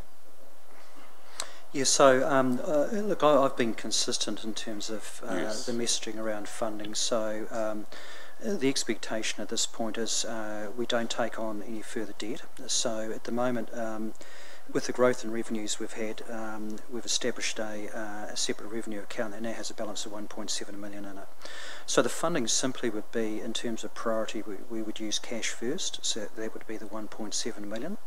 As we dig into the period post-completion of the fire station, we would tap into the CARL facility. So at the moment it has a debit balance of $722.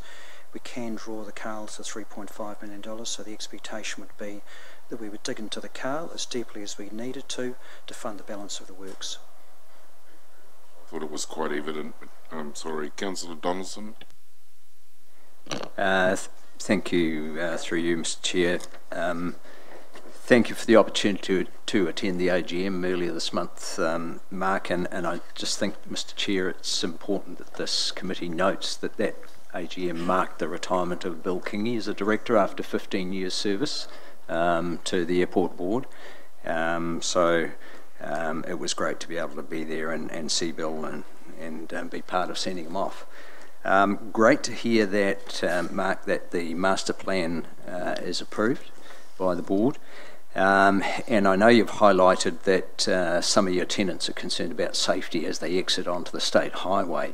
So I take it that master plan will be quickly fed into Stavros and NZTA planning for future upgrade of Tenai Road.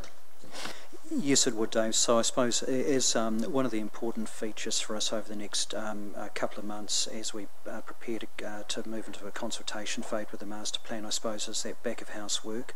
So the traffic impact assessment will be a critical part of that. So absolutely there will be a conversation with the council around forecast traffic loadings and the roundabout. Councillor Kent. Thank you, Mr Chairman. Thank you for your report, Mark, and I have to congratulate you on the way things are progressing. It's looking very positive. My question is along similar lines to Councillor Gould's. You've made the statement, and we were under the impression that the airport development, the redevelopment, was going to be internally funded, yet the statement here says that you'll use your existing cash reserves, which are basically you got in your term deposit account, you got 1.7 million. We're looking at a $4.6 million expenditure. So how do you explain you're not actually going to be increasing debt when you can be increasing your, as you say here, your BNZ customised average rate loan, your car facility, probably up to close to its maximum? Surely that is increasing debt to fund this job. Well, it depends how you measure it. The CARL has been in existence for a number of years. From the time the airport moved under its current governance regime, the CARL facility has been in place. So it has not been established for the purposes of the terminal development. It was established right at the front end. So if you go back in time, this is my understanding, is the airport started with a debt limit of 18.6 million and a CARL of 3.5 million. Which is working capital. The CARL has been paid down to $722 debit. The debt facility with the council is 15 million. So, look, it depends how you interpret it. From our perspective, we've always been very clear around how we're funding it, which is cash reserves first, CARL facility second. Right, but my understanding of debt is the amount you owe, not what you're able to borrow. So therefore you will be increasing the debt owed to the BNZ by approximately $3 million to fund this airport redevelopment, and that was not what was represented to this council at the time when it was approved.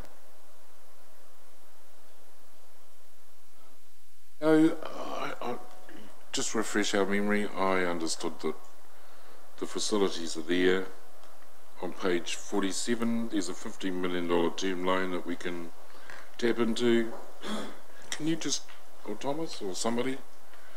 Look, all I can do is call it the way I saw it from the day I started, and in terms of my briefing, and the facilities have always been there. The quantum of the cost has been very clearly conveyed in terms of the budgetary limit, so there's no surprises in the information that's included within the papers.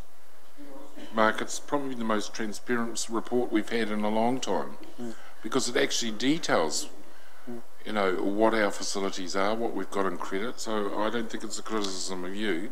Yeah. Look, and just the other thing I would say is, is at a contextual level, you know, there's the statement of intent to which RAL is run. Yes. There's a 20-year cash flow that underpins it. Now, the debt funding facility and the way that the terminal has been funded and was proposed to have been funded was clearly flagged right through FY17, through FY18. The SOI is signed off on an annualised basis. It's subject to audit. So again, there's no surprises. That information right from the formation of the company has been contained within those papers. Williams? Through the chair. Look, I think the only comment that I could make here is that I think Councillor Kent is technically correct in what he is actually asserting. The position, I think, really is that the airport board has actually traded very successfully over a number of years now, and as such has actually managed to accrue both a cash reserve and actually also to retire some, and chose to retire some of the debt level. The board could have elected not to do that. They could have actually elected to, in fact, maintain the current debt level and increase the cash reserve. But now, with this investment looming, they're now looking to use that those profitable trading results to meet the costs of this development. So I think that's what I understand has actually occurred, but effectively both views are actually substantively correct. Hussaini Tule. Kia ora, Mr. Chair. Kia ora, thank you for your report today. Just a couple of questions. How regularly do you meet with Ngāti Whakaue Mana Whenua? What programs or scholarships do you have to encourage and support young people into the industry? And what are your commitments to bilingual Rotorua? Certainly, I'll start with maybe the third one first. So in terms of the bilingual commitment, twofold. Firstly, all staff will be going through Te Reo next year, Te Reo training. So again, as part of our broader staff engagement plan, that's something that we'll activate early in the new year. So that's all customer service, fire staff and the management team basically. In terms of the bilingual commitment, again we're poised in a fortunate position in terms of the terminal redevelopment in which signage will be done as part of it. So again, wayfinding and all signage throughout the terminal will be picked up, from a bilingual perspective.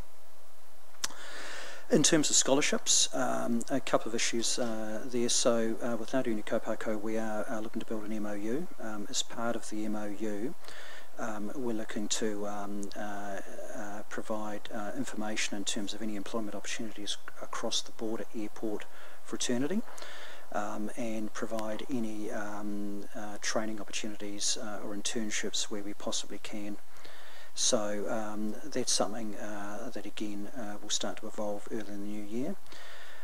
With Toimai, we sponsored a couple of awards through there last year, and we've got the first of the recipients coming through for some one-on-one training with me on the 15th of January next year actually, and again that's a program I'd like to see evolve as we go forward. So part of that's, I'd probably refer to it as mentorship more than anything, I suppose, just starting to work with different business leaders in different areas, and again it's a program I'd fully like to evolve. And sorry to your the third point, there's been no direct discussions with Ngāti Whakaue thus far, though in respect of the master plan, we're looking to calibrate what we're doing with Eastgate and Ngāti Whakaue, so there will certainly be an opportunity to have those discussions over the next couple of months. Mayor Chadwick, finally. Yes, Mark, thank goodness you are doing those developments, especially with the tourism numbers that we hear are going to be coming through and competing on a bigger stage. Have you heard any more about this proposal for a regional airport? It's just a sort of rumour that goes around and around, comes back and every now and then. Yes. Yes, I have heard a wee bit about it. So I suppose from my perspective, our single focus is around growing the investment value and the commerciality of Rotorua Airport. So look, I'm fairly dismissive of it. My personal view, and we haven't had a discussion at a board level on this, is that that we don't see the validity from a commercial perspective in what's being proposed. I think there's some other commercial levers that may well sit in behind the Paengaroa proposition. Is it the best thing for Rotorua? I don't believe so. If I look at what's best for the tourists and people of Rotorua, having an airport at our doorstep is hugely important. If I look at the growth of tourism operators, for example, Volcanic Air and a number of others, they need to be close to the lake. Now, if the airport was relocated, it would have a demonstrably negative impact on air-based tourism operations out of Rotorua.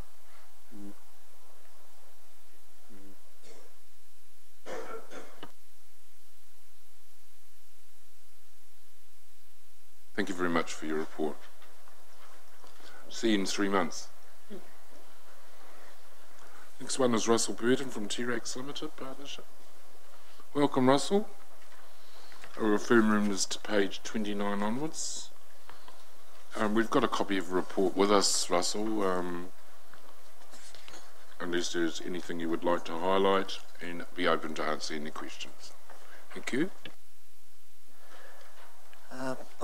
Kia ora tātou. Thank you very much, Councillor Sturt, and it's nice to be here again. Just very conscious it is only 2 weeks since we were here and provided you with an update, so now we're getting into our proper cycle of events. But before I just touch on the key points, really, my apologies from Brian Vass, our Chief Executive Officer, who is currently in India on T-Rex business, and I'll elaborate a little bit more on that in a minute. So he's duly dispatched me to brief you and answer any questions to the best of my abilities. So just the key points really I wanted to highlight from the report, and it is really a bit of a follow-on from our conversation of 2 weeks ago, is that we are still very much maintaining our focus on getting that first plant built, and we have a number of leads that we are actively pursuing. So I'm not sure if we had signed the contract when we last met with you, but we now have signed a contract with a large overseas organisation that is actually paying us to do a value engineering exercise for a plant operation in India. Hence the reason that Brian is in India, but that's still not the point of the, that is getting to the first stage, and hopefully if that comes out positively, we'll take that on to the next stage. So that's a nice positive. We are also doing a business case for an operation in Australia and also in China. We're hoping that the Australian one will expand beyond simply a demonstration plant, so that's underway. We're also on the short list for being a preferred provider to an operation in the USA. And of course we are in conversation with a number of municipalities in New Zealand as well. It would be really nice to see one be developed in New Zealand. So in that respect, that's a lot of our focus at the present time. The other point I would make is that we have certainly been very much limiting our costs, and you'll probably see in your report we've actually come in slightly under budget, which is our target, but we appreciate in terms of the desire from both limited partners to minimise, contain and be very restrained in terms of investment calls moving forward. Hence the reason we are not only developing options with strategic investors but also financial investors, and that is now just starting to come into play, and that's an area that we do need to meet with both limited partners in the reasonably immediate future, to work that through, because clearly when we start to bring in other investment partners it does have impacts upon equity position, capital position, etc. moving forward. So those are really the key points I wanted to make at this stage, Councillor Sturt, and I'm very happy to take questions. Yes, thank you for that, Russell, and what great news. It's been a long time coming and worth waiting for, but it certainly fits with where we're going nationally as well. I just wondered, because we're off to the Mayor China Forum in Wellington this weekend, and Michelle is coming with us, as is Tataru and Dr. Kin. If you could liaise with Michelle about where in China you are getting interest, because there's going to be a very big trade delegation there, and this will be a very interesting issue for her to cover off with me beside her at that event. So if you could just let Michelle know those provinces in China that are expressing an interest. Yeah, very, very happy to. Yeah. I would I have to say, contain excitement. We've got a fish in play. We haven't landed them yet, but on the hook. It's on. Well, yes. Yeah. Questions? Thank you very much. Right, moving on.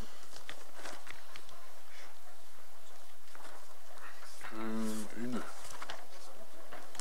Do we have to move that one? Oh no, we've already moved and seconded. Mr. Chair, could I just perhaps ask a question in relation to the... Thank you, Mr. Chair. It's just in relation to the reports that we've had this morning, and I know that they give us an update every quarter, but actually I wonder about the value of having quarterly reports. They have their own board, they've got their CEO, and I would have thought, I suspect that we did ask for quarterly reports, but yeah, but I would have thought, I'm really questioning the time and the value of a quarterly report. Basically, we're getting just an update on what they've been doing, of course. But I would have thought, after listening to the last year or so, I would have thought that every 6 months was ample. It's really about the significant changes that have been made, mainly in the positive and negative, of course. But yeah, I really question these reports every quarter. That's just myself, and it possibly is only me. Operational point of view, Councillor Rotorua, you raise a very good point. I certainly don't want to see 4 of them at one meeting again. I think maybe we should have them 6 monthly, but the call came from the council to go to quarterly because you felt you weren't being informed, and some of you individuals were saying, well, the bloody paper finds out before we do. So this was more informative. So I mean, I'm in your hands and so are the staff, but if you call for quarterly reports, that's what you'll get, Your Worship. Look, I'm still in support of quarterly reports. I think we were very fearful and nervous about moving into CCO territory, but I'm now seeing a consistency of reporting, in fact a sophistication in reporting coming back, and a sharing, when you're seeing the others sitting there, a sharing of this sort of our line of questioning on accountability. And if we don't do it, it may be something in the next term, I would agree with you, but we're trying to show our community by this meeting that we are given the opportunity to make sure they're sticking to the statement of intent, the investment direction and the capital expenditure. We may get to more exception reporting, but I'm seeing consistency of reporting, and I'd hate to let it go. It has been very varied between the CCOs. I'm now starting to feel a lot more comfort, but I think it's a strategic discussion we probably need to make, but I'd hate to see it stop. So, Kent, I think you were one of the ones who called for quarterly reports, actually. Yes, and I still support receiving them on a quarterly basis. It gives us the information we need to know what is actually happening and to get a good feel for how these businesses are progressing. So I support them continuing on a 3-monthly basis. I tend to agree with you too. I think over time, maybe Your Worship and Councillor Rotorua, we do move to 6 monthly reports, but in its transition, and making sure that it's heading in the right direction, the quarterly reports will be a benefit. Councillor Maxwell? Just briefly from me too. No, I'm pleased that we get it in this way. Quarterly reports. And the other thing, if I can say, in Michelle's report, I thought it was a balanced report. And I was one of the ones very concerned at the beginning that tourism was actually going to get swallowed up and not featured anywhere. And so if some councillors feel that there wasn't, so for me, I think there is a balance in just listening. And Her Worship, the Mayor raised about the FOMA conference that was held here. If you just read the reports that came from out of there, you'd be very pleased about what's happening in Rotorua. It's a fair summation that we have a balanced view on economic development. It's not only tourism and forestry. There are other components of manufacturing, industrial, farming, all sorts of things that are happening out there. And I think that we should be looking at a balanced view in terms of those reports. Right, we'll move now to page 51.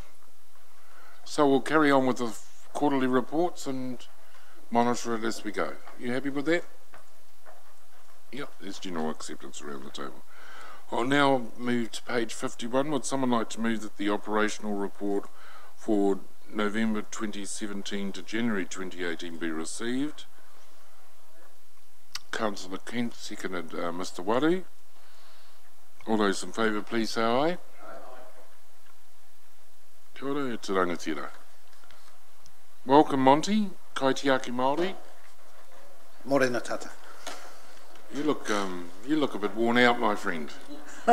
You've been pretty busy over the last couple of weeks. Yes, I have. Yeah.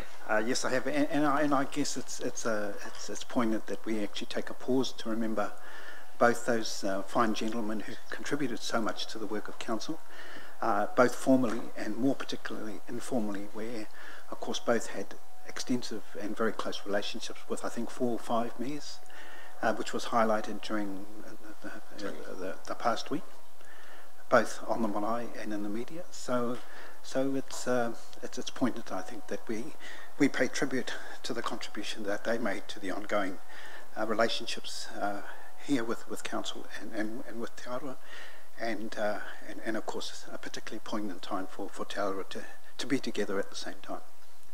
So with that, can I say kia ora tātou, mihi mai rawa kia koutou me tēnā te poroporo aki, ki tō tātou rangatira pihopa rawa ko te rangi puawhi.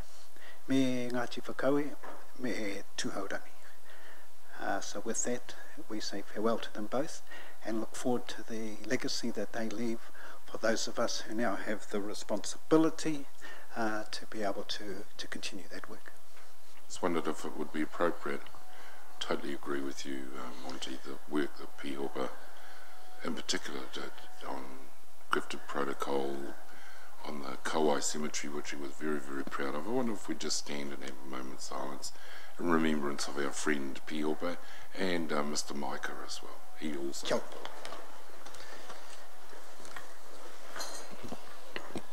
Mai te tupua mai te tawhito mai te kahui ranga te kia pūpenga weo ki ngā take ki ngā wanga ki ngā tauhira. Te tū ki ranga tuia ki raro, tuia ki waho, tuia ki roto, tuia ki te muka tangata, tuia ki te here tangata, kuia ki te tangata kei roti te kaungi hera, me te iwi o te hāpuri, tūturu whakamaua ki a tīnā, haumi e, hui e, tāiki. Thank you. And now to the report on page 2. Thank you, Mr. Chairman. I can take my report as read. Just, of course, with the draft Rotorua business plan, we're a Tamarangi group of people who are working with them, and look forward to the ongoing meetings that are in fact taking place as we speak. You want any questions? Councillor Rokawate. Yes, thank you, Madam Chair. So the draft report is going to be available. Oh, sorry, beg your pardon. I was. Oh, that's. Beg your pardon, Mr. Chair. Yes, I was just wondering when the draft report might be available, or the business plan. Thank you. I'm looking forward to it, actually. I'm looking at JP because I know that's part of his report, and he might be able to. Oh, thank you. Probably more specifically. Probably mentioned it.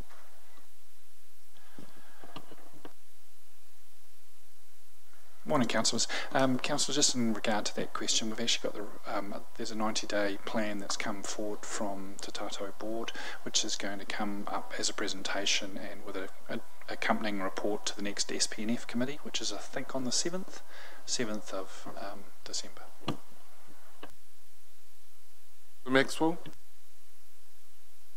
Thank you. Just 2 quick questions to Whanaunga. First one is the Akamori, is that on track? I keep looking at it at the place over there every time I drive through. What I can say is the Kapahaka group is on track. They're on track. Can I just bring you back on track? We're at the top of page 52. Yeah. You got a question on that? Yeah, and the next question is, the next noho is in February 2008. Have we got a date yet? From memory, I think 13, 14 and 15, but I'd need to check that. 13, 14. Oh. Okay, doesn't clash with Lakeside. That's good. Your Worship. It's not a question through the Chair. If you could just tolerate, I'd like to thank you, Monty, for your role in helping guide us as councillors and myself with those 2 very large tangi. We were incredibly well informed about how we could get involved if we wished to. Extend our thanks to Ngāti Whakaue and also to Rangipuawhi's family at Tūhaurangi. And it was their legacy, it was quite right, Mr. Chair, that we stood and acknowledged them, but it also reminded us that it was last week that the Fenton Agreement was signed 137 years ago. And so we don't forget that. But I could observe the amount of work that you carried there with the support of all of us. I hope you feel that you can have a bit of a break, and we do thank you enormously. For all of us, it's quite changed now, and I think the protocol down at Tamata Kapua was quite significant in that you with the family enabled me to speak on behalf of the community. That's quite significant at the funeral, and it was lovely to be accompanied by fellow councillors and community board members and whoever. And so we're seeing very different faces now at Tangihana, and I think that protocol is hugely helpful to many that aren't really comfortable with marae protocol. We're all learning, and thank you for your guidance. Thank you, Mr. Chair. Thank you very much. Okay, the next item is the strategy group with JP Gaston on page 52. And one thing before JP gets, he's already there. Just to comment on the Rotorua Lakes Community Board putting forward their proposals on the Tarawera sewage scheme. I think that's a great initiative, and I'm sure this council supports and endorses that move. JP, you got anything to report on that? Thank you, councillors.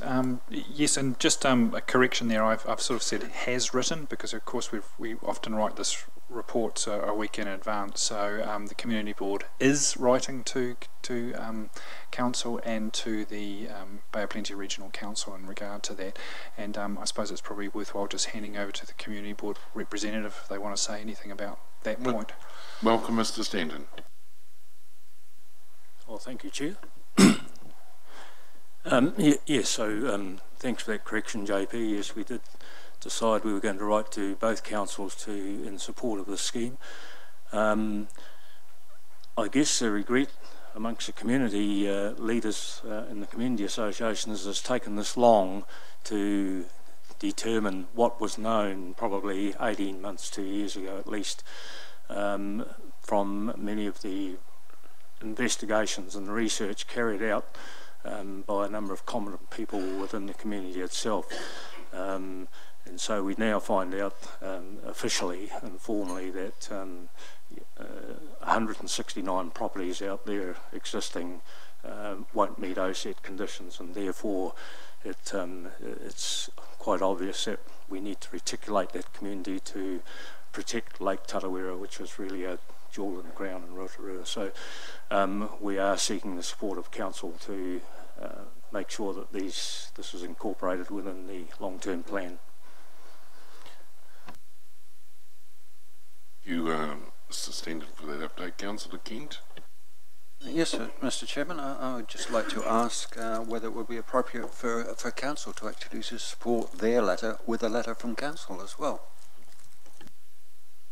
Did raise that when we went through the run sheet. I think we should move a motion that it be endorsed by council, and in our submission we will cover this anyway. I would say that was what JP told me. So whilst I hear what you're saying and I agree with you, in our submission we'll support their proposal.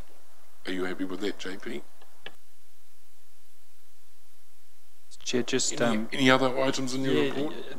Just two that weren't actually written up within the report. Again, the staff are working extremely hard around the LTP forums, so thank you to the Te Arawa board members, the community boards and the councillors who have been attending those forums. They're really important for us in putting the thinking behind the LTP and then LTP process. So thank you very much for your time. The other thing that we hadn't included, but it's worth just referencing, is that we had our first cafe-style hearing for the spatial plan. So we had about a half of the submitters who wished to speak chose to go to the more cafe informal style one that we held on Tuesday night, and the feedback we've had from those participants has been extremely positive. They really enjoyed not only the chance to talk more informally across a table to the councillors who are involved and the community board members involved, but also the opportunity to hear what others had to say and to actually make those linkages and have those conversations as well. So those people involved in that process were extremely positive, and that's taken out about half of the people who would come along to a normal hearing. So we've still got the more formal hearing, which remained an option for the spatial plan, which is be held on the morning of the 7th of December. So we've got about 2 or 3 hours booked for those presenters, but I think our first experiment in this cafe style has been hugely successful, and I'd kind of like to acknowledge Una and Rob Griffith, who have done a huge amount of work in pushing that forward as an option, which I think is a new style and one that was well received, and I think the councillors enjoyed it and community board members involved as well. Mr. Martin, question? Thank you, Mr. Chairman. This is a question that's probably out from left field. What is happening to the proposal to new building consents if you've got the problem that 43% of the properties already there can't be serviced by an onset and 56% require further significant upgrades? So someone applying to the regional council for a sewage system, what happens? Are they going to decline it? Maybe we should ask Stavros in his report. Because it's quite a serious situation when you've got an issue like this and you've got properties out there wanting to build. We need to have an answer from regional council. Your worship? Yeah, that's exactly the work of the steering group, and they are addressing all of those issues. So I think the question is probably better put to the steering group, because those are the very issues that are coming forward. We probably don't need to discuss them here, but you're rightfully noted. Any other questions? Okay, thank you very much, Chief.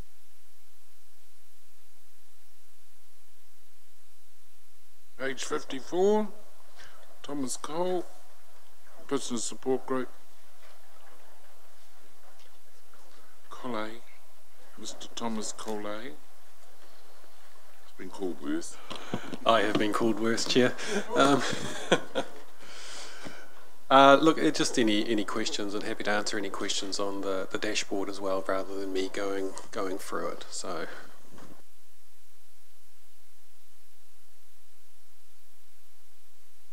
Chairman, your dashboard is showing that the council debt has jumped by about 8 million since the last report. Is that something which is going to come down next month because of the rates coming through on the 20th of November? that's correct, Councillor. It does fluctuate on a daily and weekly basis as cash flow requirements have. So it actually has pulled back now significantly after the latest rates instalment. So that was just a reflection of the requirements at the time.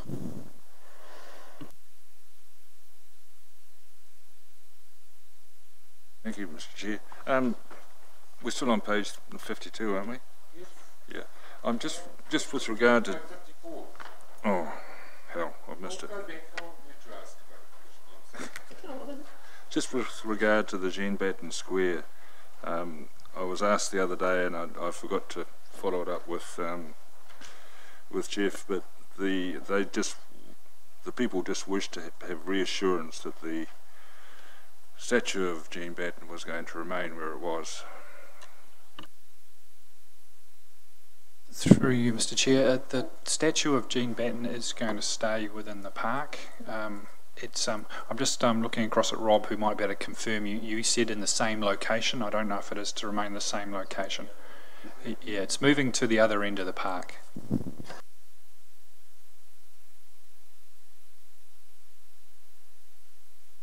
So, been any further questions, Councillor Kent? on the dashboard. Thank you, Mr. Chairman. Yep, Could I and put in a Councillor request that in future we actually receive a paper copy of the dashboard so we can actually read it?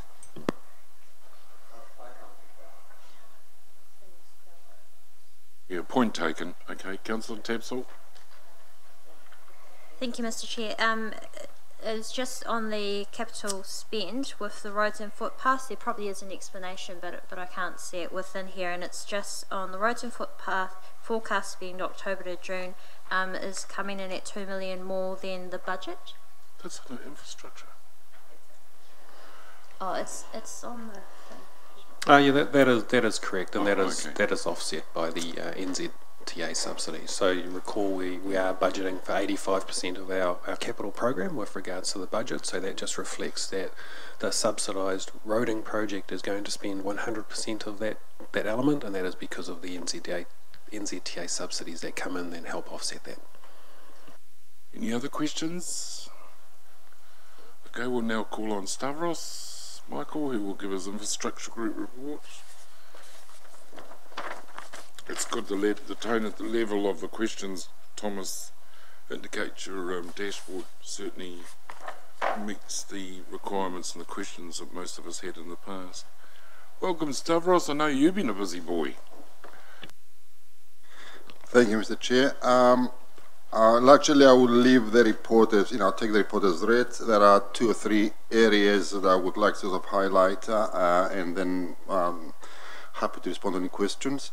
The report's a combination of activities to date, but also give you a bit of an indication as to what readiness arrangements we're putting in place for over the holiday period. Because obviously some of our core infrastructure services need to continue to work 24/7, like water supply, wastewater services, rubbish collections, and so on, and also need to be ready for emergencies.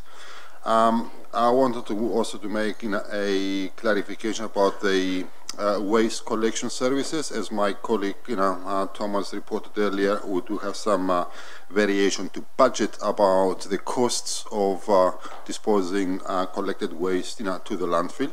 However, just the comment was made whether that we are actually creating or more waste is being created than anticipated. And the clarification I wanted to make is that the total volumes to the landfill have not significantly increasing, other than the element of growth in our district. However, the distribution of waste, we are absorbing a larger share of waste collections that we were a year ago, because about 20% of properties, and commercial, people who used to have commercial arrangements have shifted into our, on our collection system, because our collection system provides a good effective system for each individuals, and we have about 20% properties more than we had earlier than that.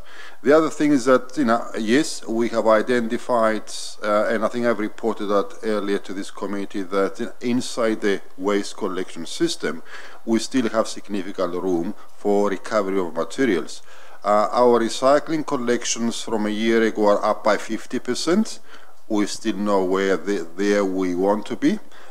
We have a target of 7,000 tons of recyclable materials, and we're still targeting that to gradually progress in that direction.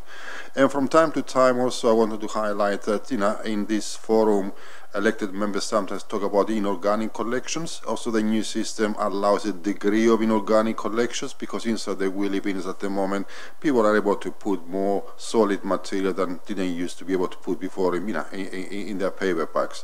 So what we're having at the moment is it's a higher capacity system.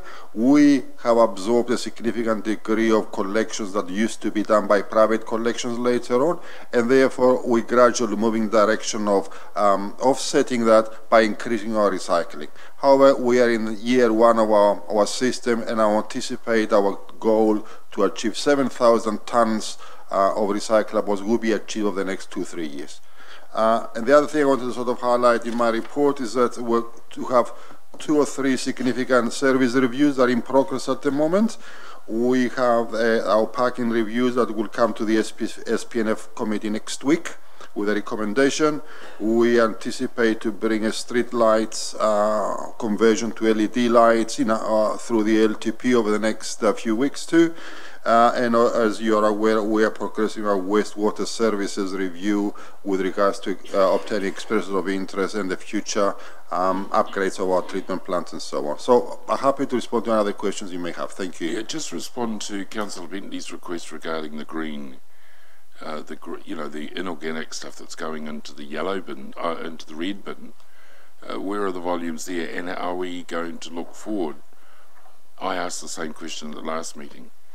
Are we going to introduce or get another contractor or to provide a green collection? Mr. Chair, we are progressing a number of options with our current contractor. We're not getting another contract because it defeats the whole point of having a single contract. But we are progressing options with regards to organic collection, green waste and food collection, and hopefully over the course of the LTP we will come with some suggestions and to give effect to our strategy, and also with a degree as to what do you want to apply as a targeted levy to cover all the services. Donaldson. Thank you, Mr. Chair. My question is around infrastructure holiday cover, and I know that last summer I was one of a number of councillors who received emails about waste collection, bins overflowing, that sort of thing, toilet cleanliness, and so on. So at a tourism industry forum just last week, it was pointed out that we're already ahead of the last year's peak summer in the shoulder season, so we're looking at another peak in visitation. So is there the ability to ramp up services if the demand is there, if we do have pressure on these, and that, you know, that's everything, I guess, from bins to toilet cleaning to pumping out toilets, those sorts of things? That's my question.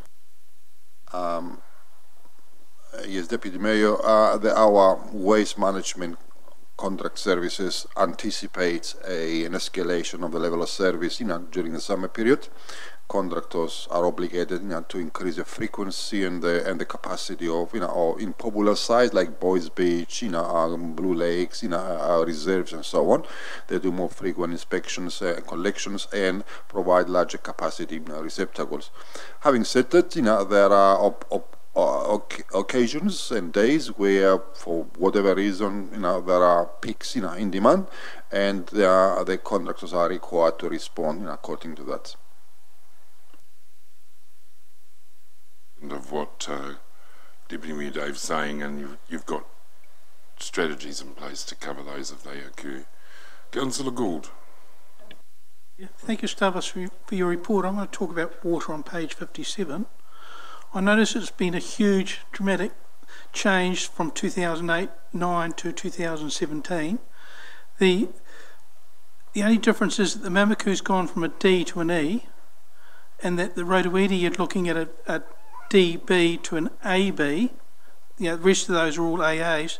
But you notice on the Rotorua one on your writing, it says higher water losses which have occurred this year due to several major leaks.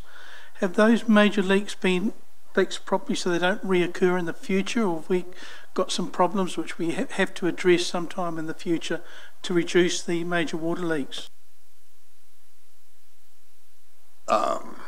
Two questions. Obviously, Mamaku, I think there are commentary there to the fact that we are installing a double screening UV for the source. And I wanted to highlight that one of the problems with the quality of water, because we rely heavily on sourcing water from springs, for each source location we need to have a double treatment. At some point in the future, and part and parcel of our water management strategy, we need to think with how sustainable that it is, and whether we need to concentrate our sources of water into one or two locations instead of dispersed in many kind of spring areas.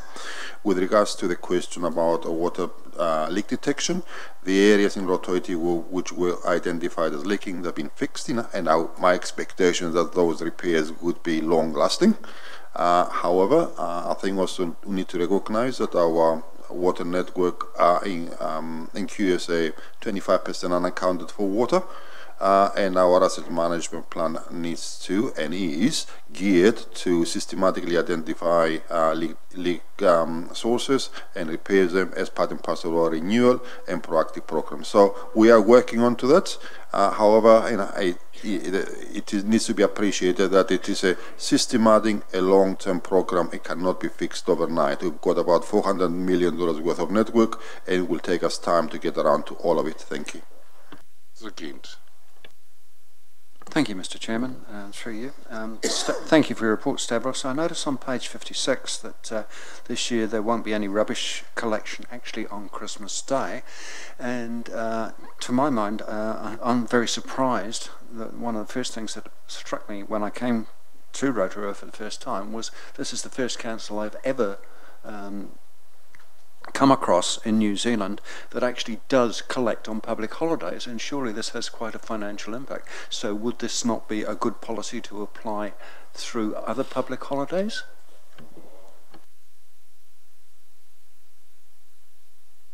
A good question. However, when we have tendered out the waste management system, we provided the potential parties who are interested in the contracts, and there were 6 groups, the opportunity to identify their operational procedure and the related cost, and we gave them an opportunity. If you don't collect on public holidays, are there any cost differentials?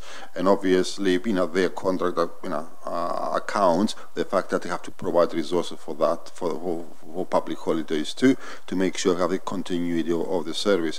In this particular year, the Christmas, I think is the first time we're offsetting it because we have an ability to stretch it over through, the rest of the week. But in terms of costs, the contractors have made the appropriate arrangements, and the successful contractor was the lowest conforming tenderer, have factored that into their tender, and we expect them to take that financial risk in their stride.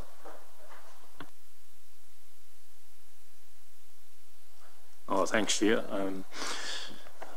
Kia ora, Stavros. I think both questions have been largely answered, but just around the waste collection over the holiday period, which Councillor Donaldson has mentioned, we were hopeful that we would also get extra capacity in the bins around the lakes, because last year we did have a problem with that in various reserves and lakeside jetty locations. But I'm glad to hear that we're looking at addressing those as they occur. In regard to the Rotorua water supply, Councillor Gall has asked the question that I was going to ask, but also in terms of the storage capacity there, I see we've got a B because we have a lower storage capacity. Can you just sort of clarify that as to what that situation is?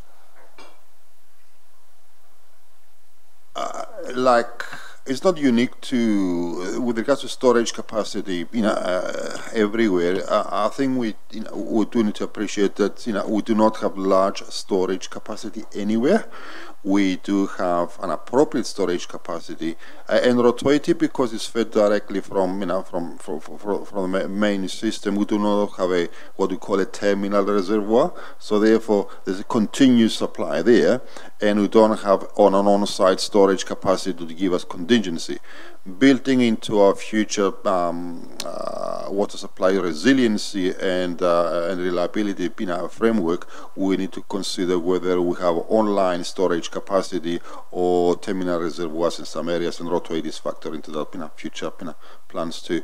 The other thing I wanted to say about the holiday times, although we provide and we plan to provide additional capacity, also it's quite important for us to balance that against the notion that people, users, can generate as much waste as they can, and we can provide unlimited capacity at all time. The reality, we need to find a sort of, sweet spot between the right capacity, but also conveying a message that, if you think the capacity of the bins it's full, is used, you can take your waste home. Sometimes, the more we provide, the more the demand increases sometimes. So we need to find that right spot. Thank you, Mr. Chair. Stavros, I've just got two questions, and one of them I think I heard you say there's a parking review coming up. And I thought, oh God, not again, because I'm not quite sure why. We seem to be constantly having parking reviews, and I just get used to the, sort of beating down one. So I just wanted to ask about that. And what's that, where and what that's going to entail. But the second one actually is around Te Manawa. I live in the city and I walk around there most days, and I know that we're having a safety review coming up. But from my observations, I think it's the change in behaviour of motorists has been very accommodating. Everybody seems to move very slowly, and I walk there, and from time to time I drive around. But has there been any early indication in terms of safety? Because to me it looks as if it's working and the public are well informed, but I'm just not quite sure if that's what's going to come out of an in-depth review. Thank you. Thank you, Councillor Todd. Can I start with Te Manawa first? No, the answer is that I'm not aware of any material incidents to give rise to any concern about there. In general terms, ambiguity in a shared zone generates a more alertness by all users, and I think both drivers and pedestrians are using it effectively at the moment. However, I just wanted to remind us all, when the design of Te Manawa was undertaken at the beginning, a safety review of the design was undertaken. We now have constructed the projects, and we do have a professional duty and as a road controlling authority to conduct a safety review post-construction to identify whether any aspects we need to continue to improve. As I said, I'm not aware of any major issues at this point in time, but we have to go through that process. Second thing with parking review, as I think I have mentioned in a number of these committees meetings, that we are reviewing the options of upgrading and modernizing our obsolete equipment and the processes underlying that, and the report is coming to the SPNF to that effect next week too. Mr. Pasani-Tule. Kia ora, Mr. Chair. Kia ora, Stavros. Just a small observation about Te Manawa. My business is right outside, and I think it feels like it's still too early to call.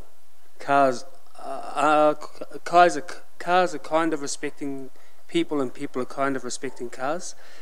But some of the parents we have in our business, they can see a potential disaster. So I don't want to premise that. I think the only problem I saw was when you come from the Quest Hotel end, and then people would hit that roundabout. You kind of so on Hinnemore Street there's the Hinnemore Tower, and they have to turn left to go up towards Fenton Street, and before the street sign was put in, people would go straight and then have to double back and go around. I think that's been clarified with that blue sign, but people are kind of using the shared space, but I think parents are getting a bit nervous that the kids might run off the grass as a car's coming, and there's no separation clearly for kids. So my question was around the Utahina restoration effort. So families around the Utahina stream have been planting, riparian planting. That's just for their effort to clean up the Utahina. But there's been a bit of community talk about the sewage pipes going under Utahina and under Tamati Kapua, and a fear that wastewater could go into the Utahina stream. I don't know where it comes from. I don't know where the scorted will come from, but there's growing anxiety about the potential that the Utahina could be like the Puarenga and used to get wastewater out. Have you heard anything around that? Now, with regards to Utahina, obviously we've got a number of residential properties that are connected to the wastewater system. Now, I can't tell you off my head as to what is the actual path of those pipes, but as a matter of principle, the respect for the quality of water, or not just Utahina, for all our streams, is paramount in our minds. And if and when we become aware of any potential leak, issues or burst pipes or whatever, the construction, the maintenance, and the management of these services have to be appropriate to respect, the importance, of Utahina. So I'm not aware of anything like that, other than the normal your house and my house, residential connections to the sewage system that may have some issues, but I'm not aware of any significant issues at this point in time. And the regional council actually recently has undertaken a, what do you call, a quality of water assessment for all the Rotorua basin, catchment streams, and the results are quite encouraging. E. coli and coliforms are quite low in most of our water courses, so it's quite good, and we need to continue to improve on that. Thank you, Chairperson. Thank you, Stavros Michael. My question is around, I've got two questions. One is, are there any reports on the success of the parklet or any other thing relating to it outside the Artisan Cafe on Tutanikai Street? And my second question is, I couldn't see anything on fly tipping. Nothing was mentioned. So what is the cost to the council, and whether it is significant to be factored into, whether it is significantly factored into SMART's operation? What is the sustainability of it, please? I didn't get the first one, the one with the buckle, the parklet. Oh, sorry. Okay. Well, as I said, at this point in time, we are monitoring. As a trial for the parklet. We're working, with them to see whether any issues. I'm not aware of any particular issues in terms of pedestrian movements or any risk to anybody. Later on today, I'm going to see a gentleman that raised some concerns about that. At 2:30 today, we're going to have a conversation about that again. So hopefully, we will find a way forward with it. With regards to fly tipping, illegal dumping. As I said, in a number of times before, unfortunately, is not unique to Rotorua. It's a national, it's a national trend. Our annual average cost for clearing and identifying sources of, of fly tipping is about $100,000 a year. The contractor is required to identify them, collect them, and investigate any evidence of prosecution if we can. And recently we had a particular evidence where the chairman gave us some inside information, and we are progressing that in that direction.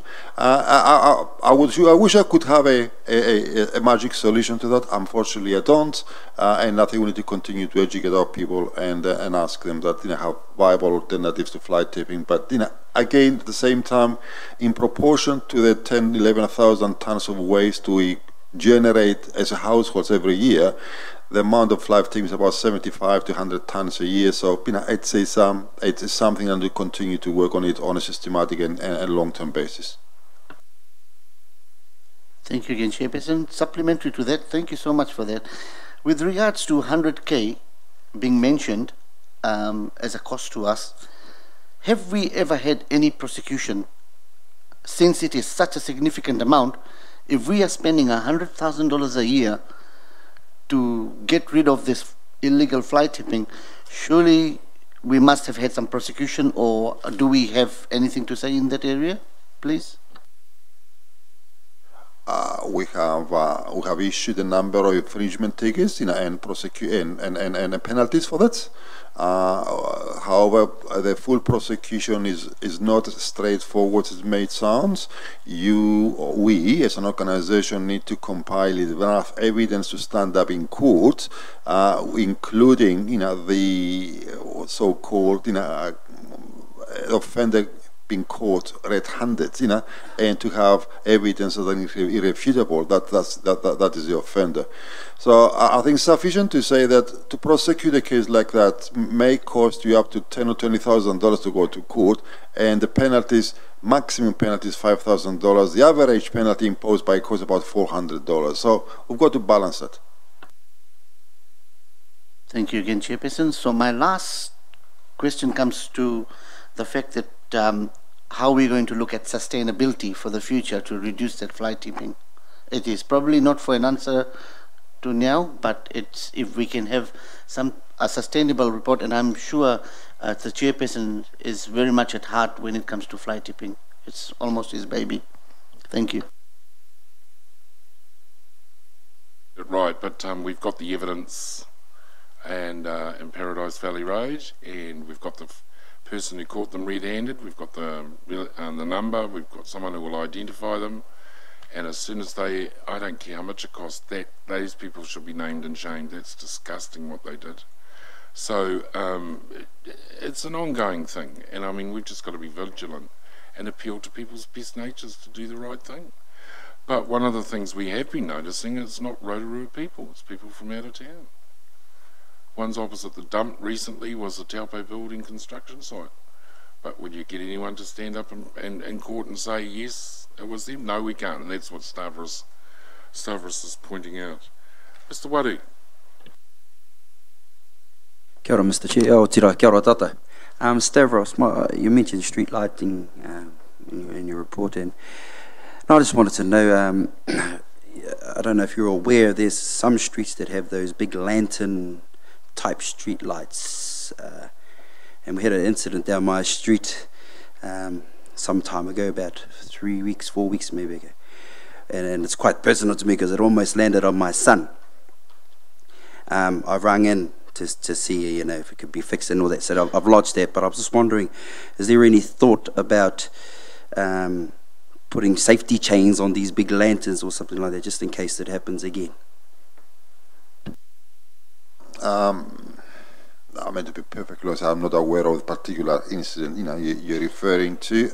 With regards to the street lights service review undertaking at the moment, is going to be we anticipate an accelerated renewal system that will convert things to LED lights, and will also renew what we call old and deficient lampposts. And I suspect what you're talking about, the joint between the arm and the main body of the post, that's probably corroded.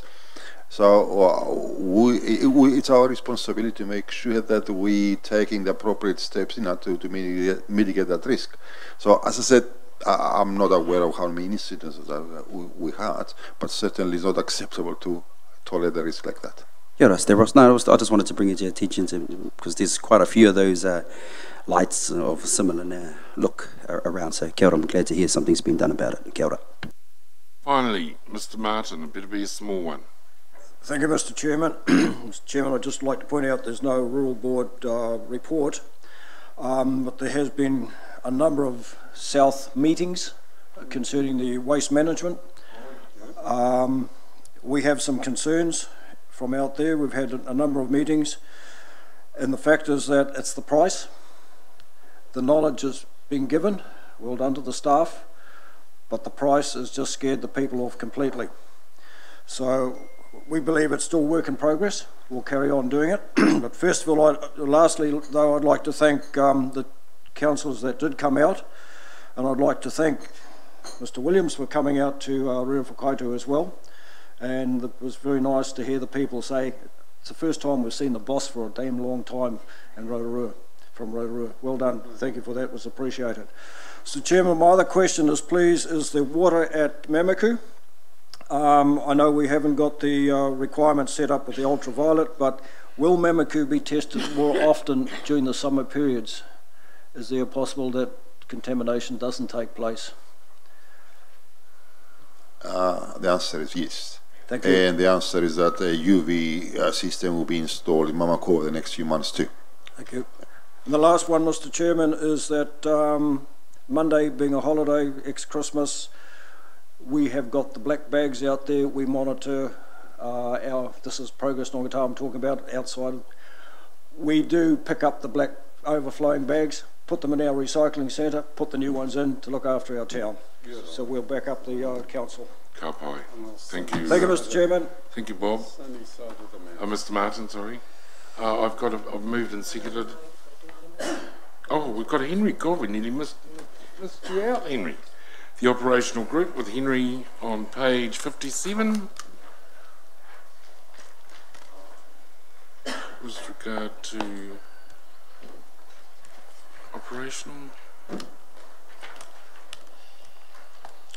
Huge area museum.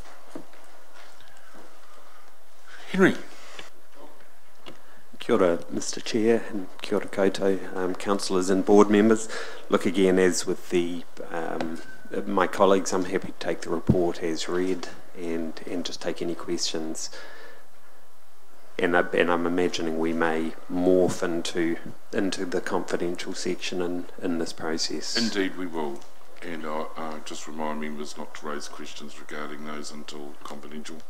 Mr. Pautoa, Pasani Tule. Kia ora. I know we're going to talk about this in confidential, but the public are very, Ngāti Whakaue and the public are very concerned about what the council are doing with the aquatic centre. I know we'll be talking about this later, but at some stage the community needs to have this discussion. The horse might have bolted, but there are too many concerned residents, there are too many concerned groups and stakeholders who feel like their voice has not been heard and who feel like this process has gone too far. And as a representative, they've asked me to come and make that point clear at this part of the meeting, but during our confidential talk, I think we're going to have to ask some really tough questions. Thank you. Well, I need to correct you. This process has been signalled for the last 4 years. In the LTPs and annual plans, it has been signalled in terms of from the Sport and Recreation Advisory Group, of which iwi are a member of. So this is not a surprise. The only area that is of concern, and people are scaremongering in the community, is that some people have been there for years and years and years might be made redundant. Well, those decisions haven't been made. I didn't want to comment about it, but we wanted to talk about it in confidential, so I think we'll park it there and talk about it. If you're happy with that, Henry, at this stage. Okay. Any other questions? Your Worship. Back to the operational report. On the subdivision consents, Henry, are we going to be able to meet the demand that we flagged in the housing accord for new builds? There were a couple of targets in the housing accord. One was around the new builds and one was around the lots available. We're tracking about exactly right at the moment, and still pretty optimistic in terms of what's in the pipeline and what's already gone through in November. I've just got one question before I come to Councillor Gould. The farmers market at Te Manawa, how successful, have you had any feedback since we changed the configuration there, how successful that is? Yep, people are really enthusiastic. There are still a few teething problems in terms of just how you configure it, but fundamentally, while the produce is coming on, it's looking good. The Gould. Chairman, thank you, Henry, for your report. On page 59, you're stating on your third part down that the Ticketmaster will close from the Friday the 22nd of December and reopen the 2nd of January. Why don't you move it to the eyesight over that period? Because there are a lot of tourists around town who do bookings through a lot of concerts and iwi functions and different organisations.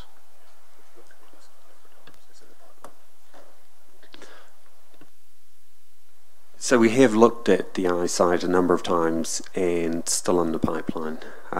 Still is potentially a solution for us.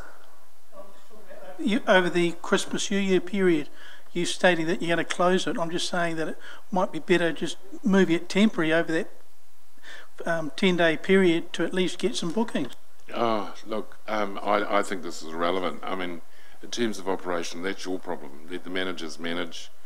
If there are alternatives to providing the service, I think we should leave that with you, Your Worship. Look, congratulations on rehousing so many events and concerts. It's been an amazing exercise, actually, to flush out the facilities that we've got in town. Just one that I need a bit of assurance on, had we found a spot for the Anne Frank exhibition in 2018. I've just been asked again, and I think it's quite significant to a slice of our community. Yeah, we're in discussion with the exhibition provider there. My last understanding, the last email I've seen from them, is that it's likely to be either 19 or 20 because of the bookings they already have and fitting in with our schedule. We were initially looking at Shimpak, but obviously Shimpak is now closed, so we're having to find another solution for that. Just one exhibition I went to that I don't think we might have helped them find a place, and well done if you did. But the Monarch Room was a fantastic shape. for Toi Ohomai's cultural creative group for their exhibition. It was a really interesting little space and worked quite well. Look, I'll follow that up, thank you.